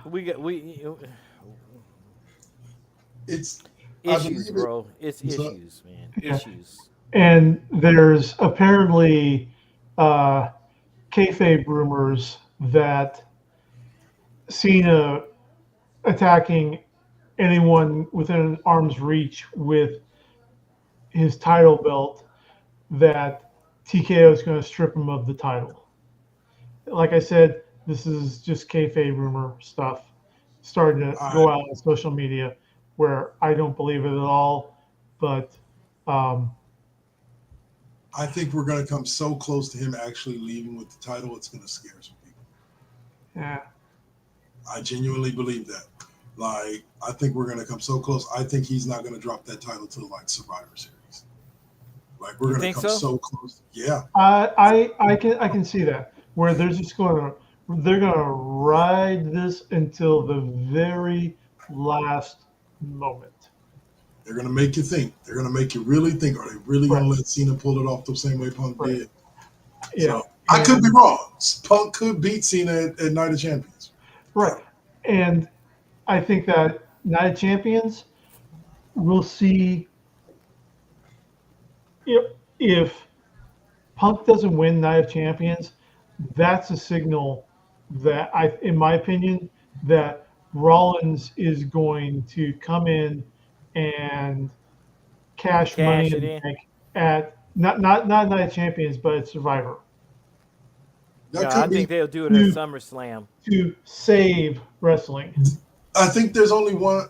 I think it depends on what brand they choose to keep Rollins on. I think that's Right. going to be a huge difference. That too. I think that's going to determine which title he goes after. But I feel you. Like, I would love to see Rollins be the one to catch in and just take it from Cena before Well, he leaves. We've seen it before, though. Remember when he cashed in? He cashed in at WrestleMania. I mean, the WrestleMania beforehand. Well, no, yeah, no, not at recent WrestleMania. Yeah, that was at the Bay Area WrestleMania. I was Yeah, actually when he there for cashed that Oh, in, gotcha. that shit Yeah. was funny. But no, I think what we'll see is, I think we could see, if you go to cash in route, we could see him all the way through. I think TLC is normally the December pay-per-view. We could see, or a Saturday night's main event, and right as Cena's like, okay, this is my last appearance, like he wins, retains the title, and out comes Rollins to cash in and take it from him before he can actually leave. I could see that. I could definitely see that. All right, so we're going to move from SmackDown real quick to take a quick glimpse at what is and will be the Night of Champions pay-per-view.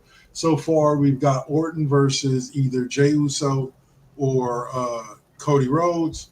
We've got Asuka versus either Jade Cargill or Roxanne Perez. You got CM Punk versus John Cena. Dominic Mysterio taking on AJ Styles for the IC title. And then Jacob Fatu versus Solo Sikoa for the U.S. title. Okay, I can God. see that.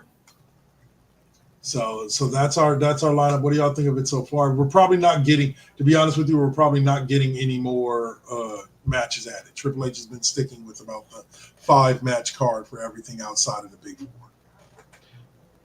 I mean, No tag team. yeah, No? it'd be nice to do, see a tag team in there, but yeah, it is what it is. I think we'll probably see the tag team titles defended on both Raw or SmackDown, either the SmackDown before, like next Friday, Or the SmackDown and then the Raw. or the Raw. After. Yeah, it gives you a reason to watch that Raw or SmackDown, because those titles won't be defended on the whatchamacallit. Same thing with the women's titles. I don't think there's a single women's title championship match on the card at all. It's Think all they'll the do men. those at Evolution? Probably. We'll probably see like Nia Jax versus whatever at Evolution. We'll probably see who has the women's title, the women's heavyweight title right now. It's not Liv Morgan. Io Sky.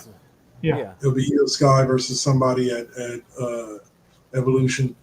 I thought we were heading towards the Bella Twins versus Liv Morgan and Raquel Rodriguez, because they've already said there's already been behind the scenes rumors that Brie Bella will be re-signing, or Brie Garcia will be re-signing with WWE for in-ring fairly soon. So we can expect her to come back sometime soon. So we're going to get our Bella Twins back. You can love, but you can't touch. All right, and then the last report that we have for this evening, as far as wrestling goes, Dave brought it to us right before we jumped on. Glenn Jacobs, better known as Kane, will be returning to make an appearance at the Wrestling Under the Stars event. Let's see. Saturday, July 19th. So that's next month in if you're anywhere near the Eastwood Field Stadium in Niles, Ohio, Kane will be making his return to the ring. And it's just a one-off appearance in there. Yeah. We'll see what's going to happen. I don't know. Did it say that he's going to be in the ring, or is he just making an appearance? I just said he's making an appearance. Yeah. So I Kane is kind of at the same stage as Undertaker, where people want to see him, but he really can't do the wrestling anymore. Here's the thing. Go ahead. He's just going to do appearances, pop in, have his music pop, some pyros, but we're getting Glenn Jacobs rather than Kane. And that's the thing with it, is that unfortunately for those bigger guys, 6'9", 6'10", 6'11", 7 foot, it's hard for them to keep going for a long time. When they're young, like almost, they can do it. But when they get in their 40s and 50s, that size body starts catching up to you. Yep. So and you know, and putting that type of weight on it. So definitely, like, yeah, we don't expect them to do much in ring. But that will be our final WWE subject for the day, and then we get to the Saints and everybody else's favorite section of the show.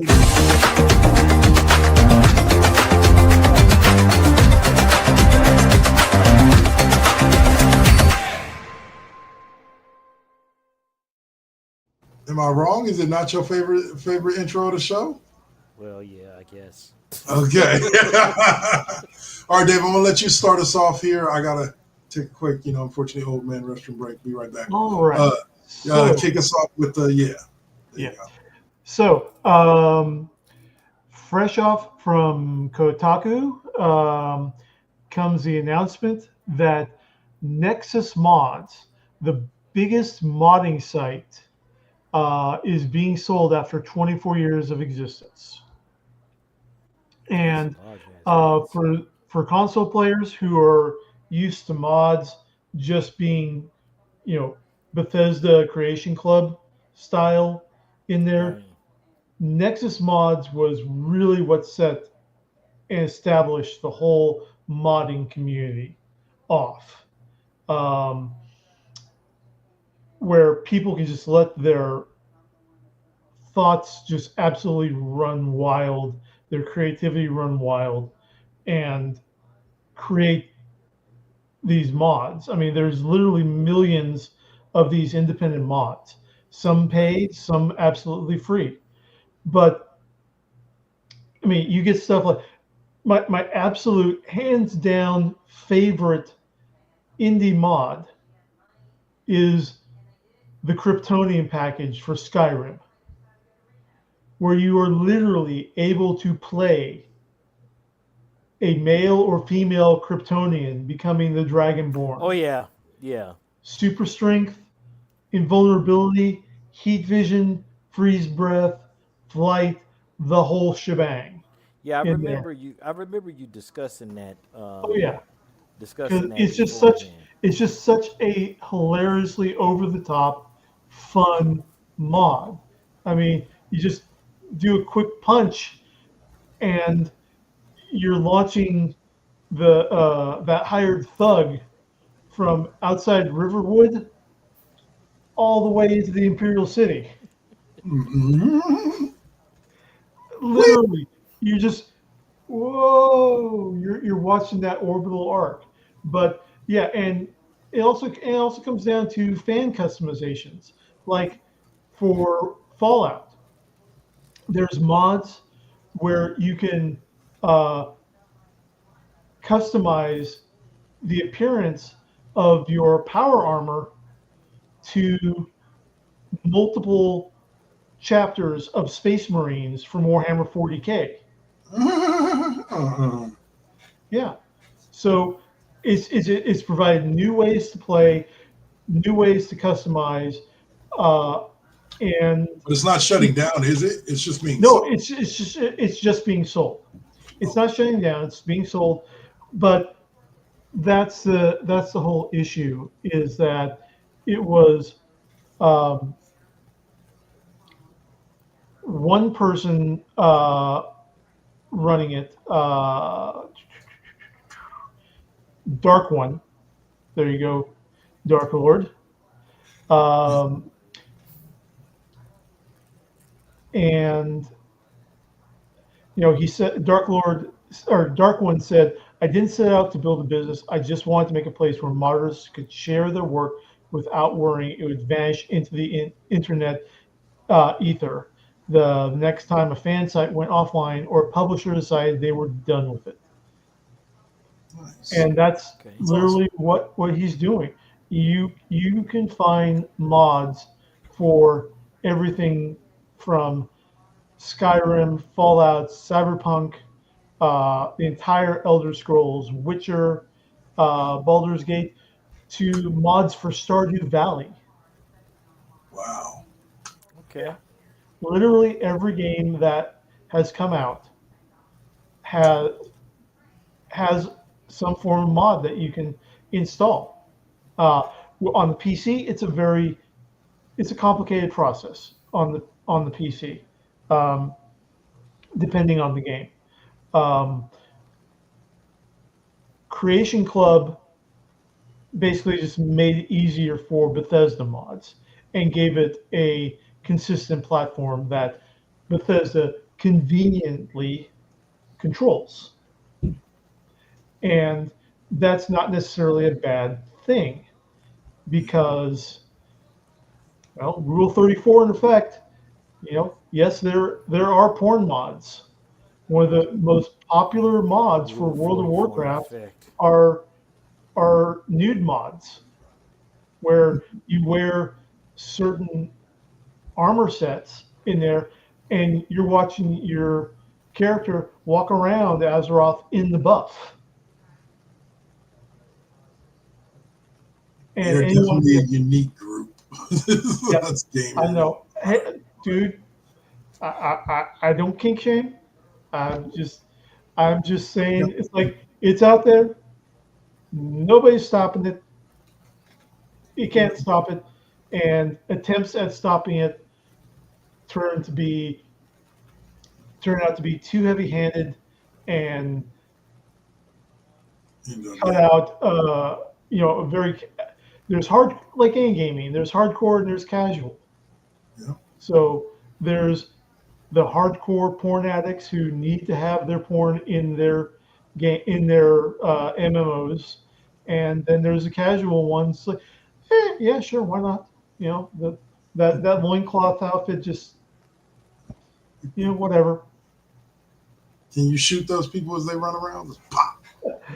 Yes, you can, but the thing is that unless you have the exact same mod installed, you're not going to notice it. Yeah. Really? So we Yeah. don't see them as, okay, that's awesome. Yeah, Well, so so people it's aren't not subjected to it unless they want to be subjected to it. exactly. Yeah. Yeah. So it all is what it is in there, and so I'm hoping that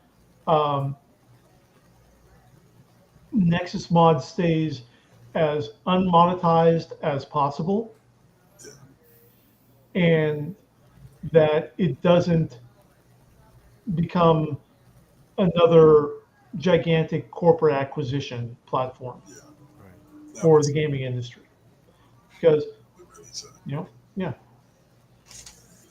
All right, so we're going to take it from there to this little tidbit of information for people who are fans of both Magic the Gathering and Final Fantasy. Looks like Ubisoft is working with Magic, and we are getting a Final Fantasy Magic the Gathering crossover card thing or card set, which actually after reading this article I might go purchase because it features features cards taken from every mainline Final Fantasy title, including the 2 MMOs. So there's something for every generation of Final Fantasy lovers. So if you played any of the games dating back to the little 8-bit games, Final Fantasy 3, which is known as Final Fantasy 6 out there in Japan, like if you've played any of those games, this might be something just from a collector's perspective to go out and invest a little money in. I guess they've done this with Ubisoft products before. Assassin's Creed, I know, is an Ubisoft product, isn't it? Assassin's Creed is. Magic is not an Ubisoft. All right, no, I was just saying, like, they've worked with Ubisoft. Magic has worked with Ubisoft on an Assassin's Creed version of Magic. That's why I'm just looking. I think that the current online version, Magic the Gathering Arena, which came out in 2020.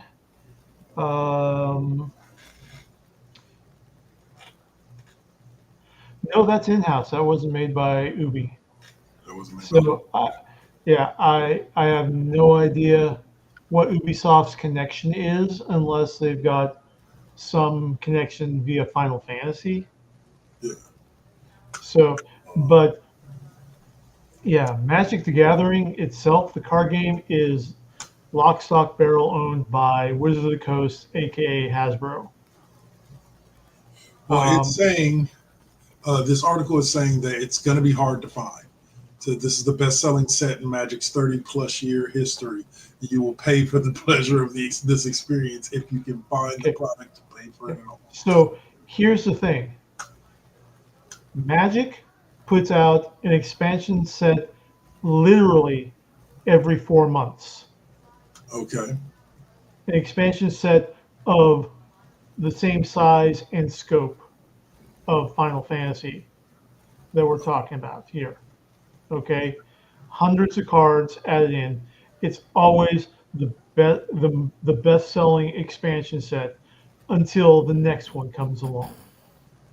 Okay, Hasbro does extremely janky shit. Okay. Okay, to mass produce. Okay, because this isn't the Hasbro of G.I. Joe and Transformers anymore. Right. This is the Hasbro of minimal work, maximize profit, which Magic is perfect for them because their entire business model is FOMO nostalgia. And there's nothing that beats that for Magic. It beats Magic for that. Okay. You know, the other year, they released a Lord of the Rings set. Wow. Doing a single deliberate misprint card for variant of the One Ring card. There were One Ring artifact cards, but there were at the entire line, there was one specific card slightly misprinted for by design, not by accident. Right. Okay, by design. Dude that bought the pack that contained that card sold it to Post Malone for $3 million. Wow. That doesn't surprise me. Collectors are playing through the roof for shit now. Right. Exactly. But that's the thing, though. It's not like the 19 whatever Jenny stamp. Yeah. You know, the infamous upside down airplane, which was a misprint. They intentionally put somewhere out there. Yeah. Right. Yeah. They intentionally put a golden ticket out there for people. Yeah. And it's like, and they put out so much shit and then make older cards no longer playable in games, no longer legal in there, that they collapse the traditional collector's market and they just put out, it's Hasbro's ideal IP. Don't do anything, just have AI pump up a shit ton of artwork and a shit ton of new rules for each for the cards and crap it out and make money. Great. Yeah. And that's literally Hasbro's business model. So I would not necessarily. We all remember the comics glut of the 1990s when all of a sudden everyone was starting to collect because Superman or Action Comics number 27 sold for over $1 million. And had some kind of die cut, some die right. cut And so 3D. we had the massive overpublication of X-Men number 1 with 5 variant covers. Wow. Yeah. Yeah. Okay. Well, what about Superman 75? Yeah, exactly. That was another one that had but yeah, and it's just all these, trying to, they're collapsing the real value of the collector's market, which is, you know, the fact that Action Comics number 27 was 80 years old in at the time, and that particular one was in near mint condition. That's astounding. You know, anyone with the time, effort, and experience can put out like a longsword, Yeah. but it doesn't mean that it's valuable like the one that the girl in England pulled out of the lake a couple years back that had been there for hundreds of years. Right. Okay, there's no weight of history attached, even short histories, the way that Magic the Gathering has been. And it's always been a collector card game. I mean, it's not just the first collector's card game, but it's always been a business model based on mass consumption. I was there when Magic first came out. I never got into it because the place that I was playing at for my role playing games and everything, one day this dude, and this was in Silicon Valley, one day this dude came in with a banker's box, obviously heavy. The table, when he dropped the banker's box onto the table literally shook. And there was a thud, like somebody just dropped a 25, 30-pound weight. And guy said, look what I just spent $3,000 on. Good Lord. 3 Gs.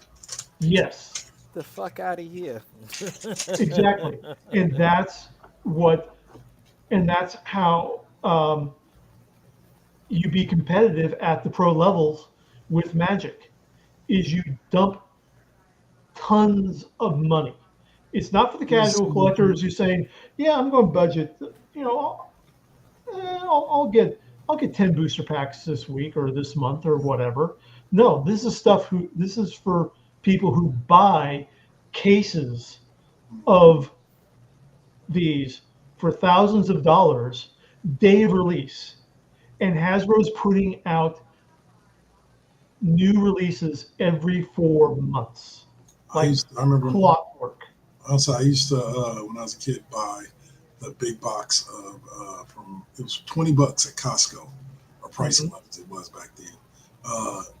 Box of baseball cards. It would be like 25 packs in the box, the kind that you see when you go to the baseball card shop that they had set up for you to buy the individual packs. Yep. I just started going and buying those. Once I had myself a little job, a little extra money, I just went and bought those. Right. And that's the way. You're right. That's the way with games like that, Yu-Gi-Oh, Pokemon as well. That's the way you have to invest in them in order to really compete with Right. some top people, because that's how they're investing in them. Right.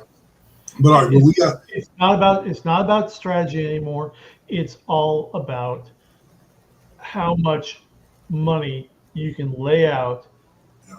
every release. Day one releases, literally buying out a store's the ability to buy out your local store's allotted stock of that release. for sure. All right, so we're gonna move. Yeah. You right, giving the stink eye there, Saint. we're gonna move forward from there and take a look at Warner Brothers Games, which is doing a complete sweep, firing a bunch of their top guys, the suits, and bringing in new leadership to restructure and focus Warner Brothers Games around the IPs of Harry Potter, Game of Thrones, Mortal Kombat, and DC. So I guess any DC titles. So, Well- Saint, kick us off. Your thoughts on Well- Warner Brothers restructuring and focus on that as a DC fan. Well, I'm not really surprised because of the simple fact that some of the developers like 101 IOI Active, who recently again they kind of, I guess, fucked up with Mind's Eye, but there is a brand new James Bond IP They've been talking about doing some more stuff with another possibility of another Arkham game. Um, we already know that the Wonder Woman game has been canceled. Um, and then there are some more, I believe, some Harry Potter stuff that's going on. I think the only thing that I remember is Quidditch, and then of course I don't know what's going on with Mortal Kombat, but because Mortal Kombat one to me was kind of a, I'm not going to sit up here and say it was an epic fail, but we didn't need Conan in Mortal What? Kombat. Man, Right. Conan is awesome. No, So we didn't need Conan. Or better yet, I'll put it to you this way: Conan, yeah. Peacemaker, yeah. Omni Man, yeah. But the T1000, no. yeah, You know what and game that, could have used the first person you mentioned? Is Soul Calibur. Conan the Barbarian. That game could have used Soul. It could have, because he could have been built very similar to Siegfried, and I think it would have been amazing. I Crom. Anyway, and this is what the modding community is for, because I'm probably sure that there is a Souls Calibur mod you can get to replace Siegfried with Conan. With Conan, probably. I love that game. Still Yeah. one of the top tier fighting games. biggest sword on the fucking man. But I that's swear the Nightmare was my biggest favorite sword, yeah. character because there was a good chance he was quick enough that you was not dodging that overhand. Yeah. right. Yeah, the And Ivy. but this gets into the overall problem that Warner Brothers has. Yeah. Sure, they're restructuring their middle management Yeah. over this, but they are not getting rid of the upper topmost C-suite people. Bring in Those millions. people, right, well, it can be I argued, said billions. I but said like, millions. They're not Marvel. Anyways. but at the same time, it's like, and it sounds okay right now, Yeah. but then at some point, somebody is going to ignore Warner Brothers' history with video games Yeah. and say, hey, why don't we start combining all these properties together? And then before you know it, you've got multiverses again, Uh, which we Well, shall. just as like, long listen, they keep away from the as long as they keep away from the Lego games, then we'll be fine. yeah, but We shall see. you know, is this really how you want Shaggy to go one-on-one with Shao Kahn? Because this is how you end up with Shaggy going one-on-one with Shao Kahn. As long as he uses the Scooby snacks to win, I'm all good. So, and also on another level,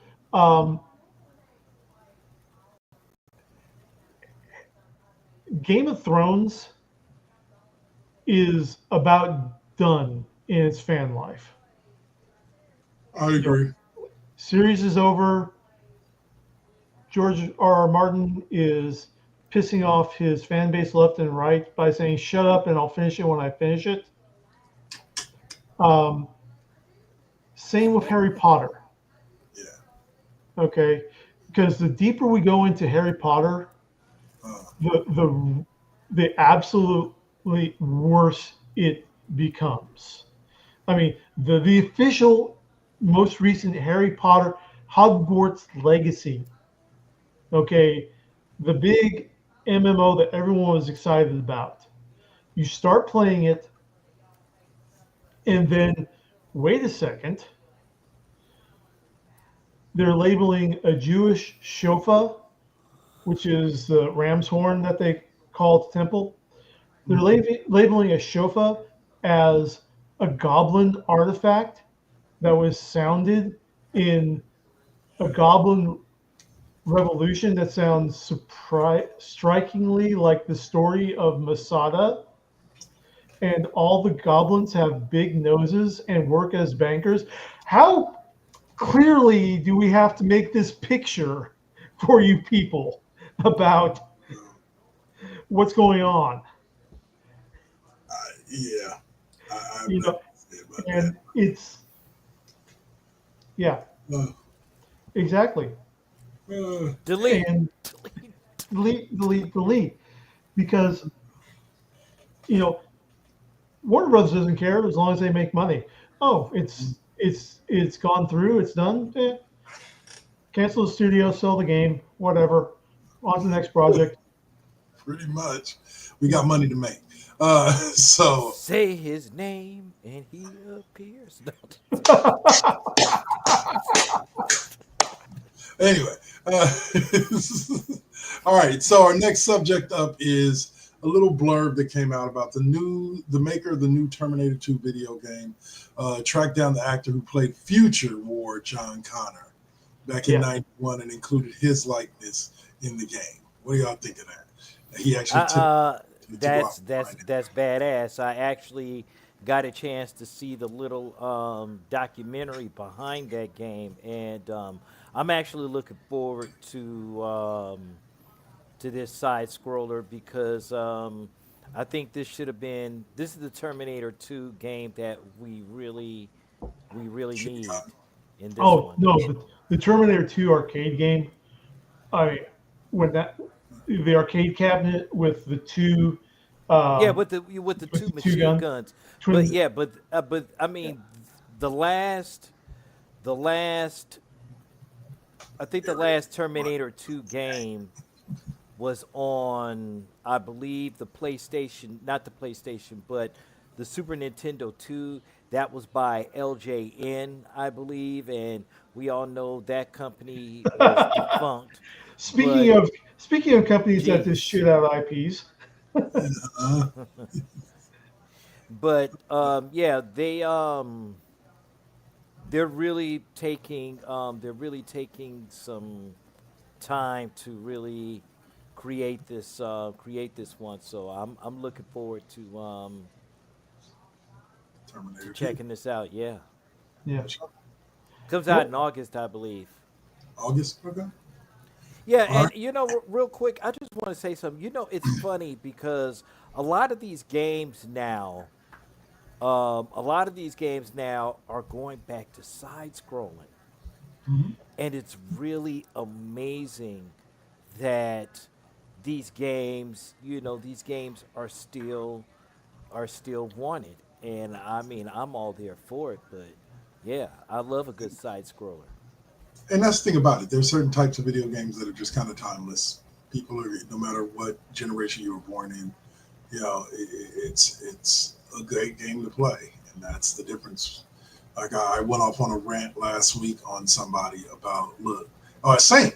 I was telling him about games like Call of Duty, Battlefield. I understand why those games. Maybe it was Swab. I understand why those games have like DLC. I'm good with that. Like you eventually get tired of playing on the same 6 maps over and over and over and over and over again. So I understand why they release DLC for stuff like that.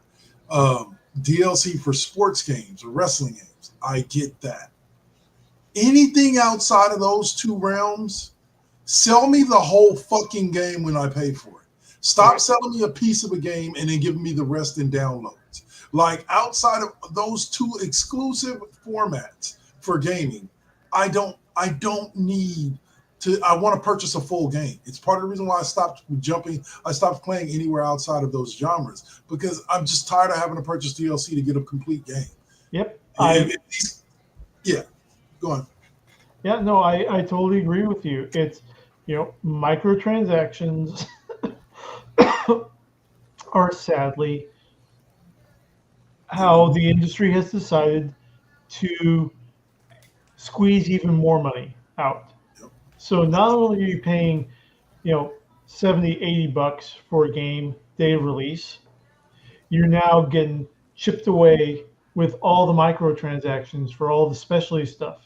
And getting again back to Nexus mods, there's a lot of mods that supply stuff that you are looking for free. Oh, that's good. Like somebody's because the DLC market ruined gaming. Like it genuinely did. It's like just sell me the whole fucking game. Like I don't understand that, and I never will understand the thought process of it. To me, it sounds like somebody. Hey, what's up, Jack Foster 37? Hey, Thanks for tapping in. yeah. I'll say, but I'm just tired of having to pay anything more than a base price and getting a full game. Like you're making me have to buy the game. It's like or that's what I was getting to. It's like somebody ran into an office and said, "You know how we can make money off of these IPs forever? Exactly. Ever. DLC. We just don't sell them the whole game. Put it out like 2/3 done, and then just sell them the rest piece by piece." And you'll make money off of it for like 5 years. You just say, "Oh, we're still in development of the DLC," but it was really already done when the game was done. They could have given it all to us. They just chose not to. So, yeah, stop selling me half games. Anyway, so that was my little tangent. So Saint had a little something that he wanted to talk about Mind's Eye too. Yeah, well, basically, and I mean, it's really not much of a change to it, but there is an update, and I'm actually going to go back into it sometime tomorrow and see, see what happens with it. But there was a lot of bugs and a whole bunch of shit, so we'll just have to see where it goes. Just have to There you see go. where it goes. There you go. So that's your little Mind's Eye 2 update, or Mind's Eye update. All right, so we let that carry us, gentlemen, into everybody's favorite point, probably because it's Oh at the end God, of the show. Jesus Christ! Where can we find you next? Don't worry, guy. We're getting updated videos and everything next week. All right. So, which by the way, be sure to join us next Sunday, 2 p.m. for the affiliate anniversary show, where we kind of change everything and we'll just kind of have some fun with the show. Maybe we'll see what. Well, kind of we're stuff we can do. I mean, we're probably gonna Maybe do a little affect pop the culture entire. trivia Yeah, and yeah. a We're little gonna video do a game whole trivia. bunch of shit. We're gonna do a whole bunch of shit for next Sunday, man. Like So y'all can everybody's streams are gonna be affected. Trust. So all right. So let's kick off with Night Shift, the Night Shift manager, letting us know what's going on. I am going to be back on tonight. Last week, I just took the week off to be able to focus on doing stuff during daylight hours. But I will be back on with Spider-Man 2 tonight, continuing that on tonight and Monday night, leading into the success that I finally had at solving the 2 monitor problem on my computer. So this week I will be also streaming daytime hours from my PC, and Nice. be looking for some more announcements on that in the um, next couple days. Watch the Facebook page and be informed and alert. There you go. So, Saint, what's going on, brother? Okay, so after tonight's classroom, I will be running. I'm really going to be running the brand new, I guess what I call a fusion. It's called NVT Fusion, but it's going to be a mix of some gaming, some backlog classic gaming, but I'm also going to be featuring particular artists for the music and so forth, so we can kind of keep a good variety of it and pay specific attention to the particular artist that we feature. So yeah, I'm all there for it. But that'll be tonight around maybe I'll say about 10:45 Eastern, 7:45 Pacific, or 11 o'clock. Depends on when the classroom goes. So we'll see And he is what happens. 100%. He is 100% correct. There will be a classroom this evening. It will be starting at 6 p.m. Pacific, 9 Eastern, right here. So join us right back here on either, whether you're with us on YouTube or Twitch, come right back here at 6 o'clock and you'll find me with Mr. Suave and O'Malley. We're going to be discussing the sale of the Lakers. We're going to be discussing the Kevin Durant trade that just dropped today. We're going to be discussing the Game 7 of the NBA Finals, which will be being played while we're on air. So I won't hate you if you wait to watch us till after the game's over. But we'll be talking about all that and much, much more tonight on The Classroom, featuring, and this week it will be Mr. Suave and O'Malley. And who knows? Maybe O'Malley's feeling a rise of O'Malley tonight. Maybe not, but you'll get something after the show, on the late part of the show. But that'll do it for us, guys. All right. And it's been a fun 2.5 hours as usual. Thank everybody that tapped in. Let's go through the list real quick. Thank you to Jack Foster 37, Grits and Butter. Appreciate you. One love for all. Let's see, Osiris. I shot you 39. Thanks for the compliment with the W stream. And we will see y'all come next week. Saint is going to rush us out, and then we will call it day. All right, y'all. We are out of here. Peace.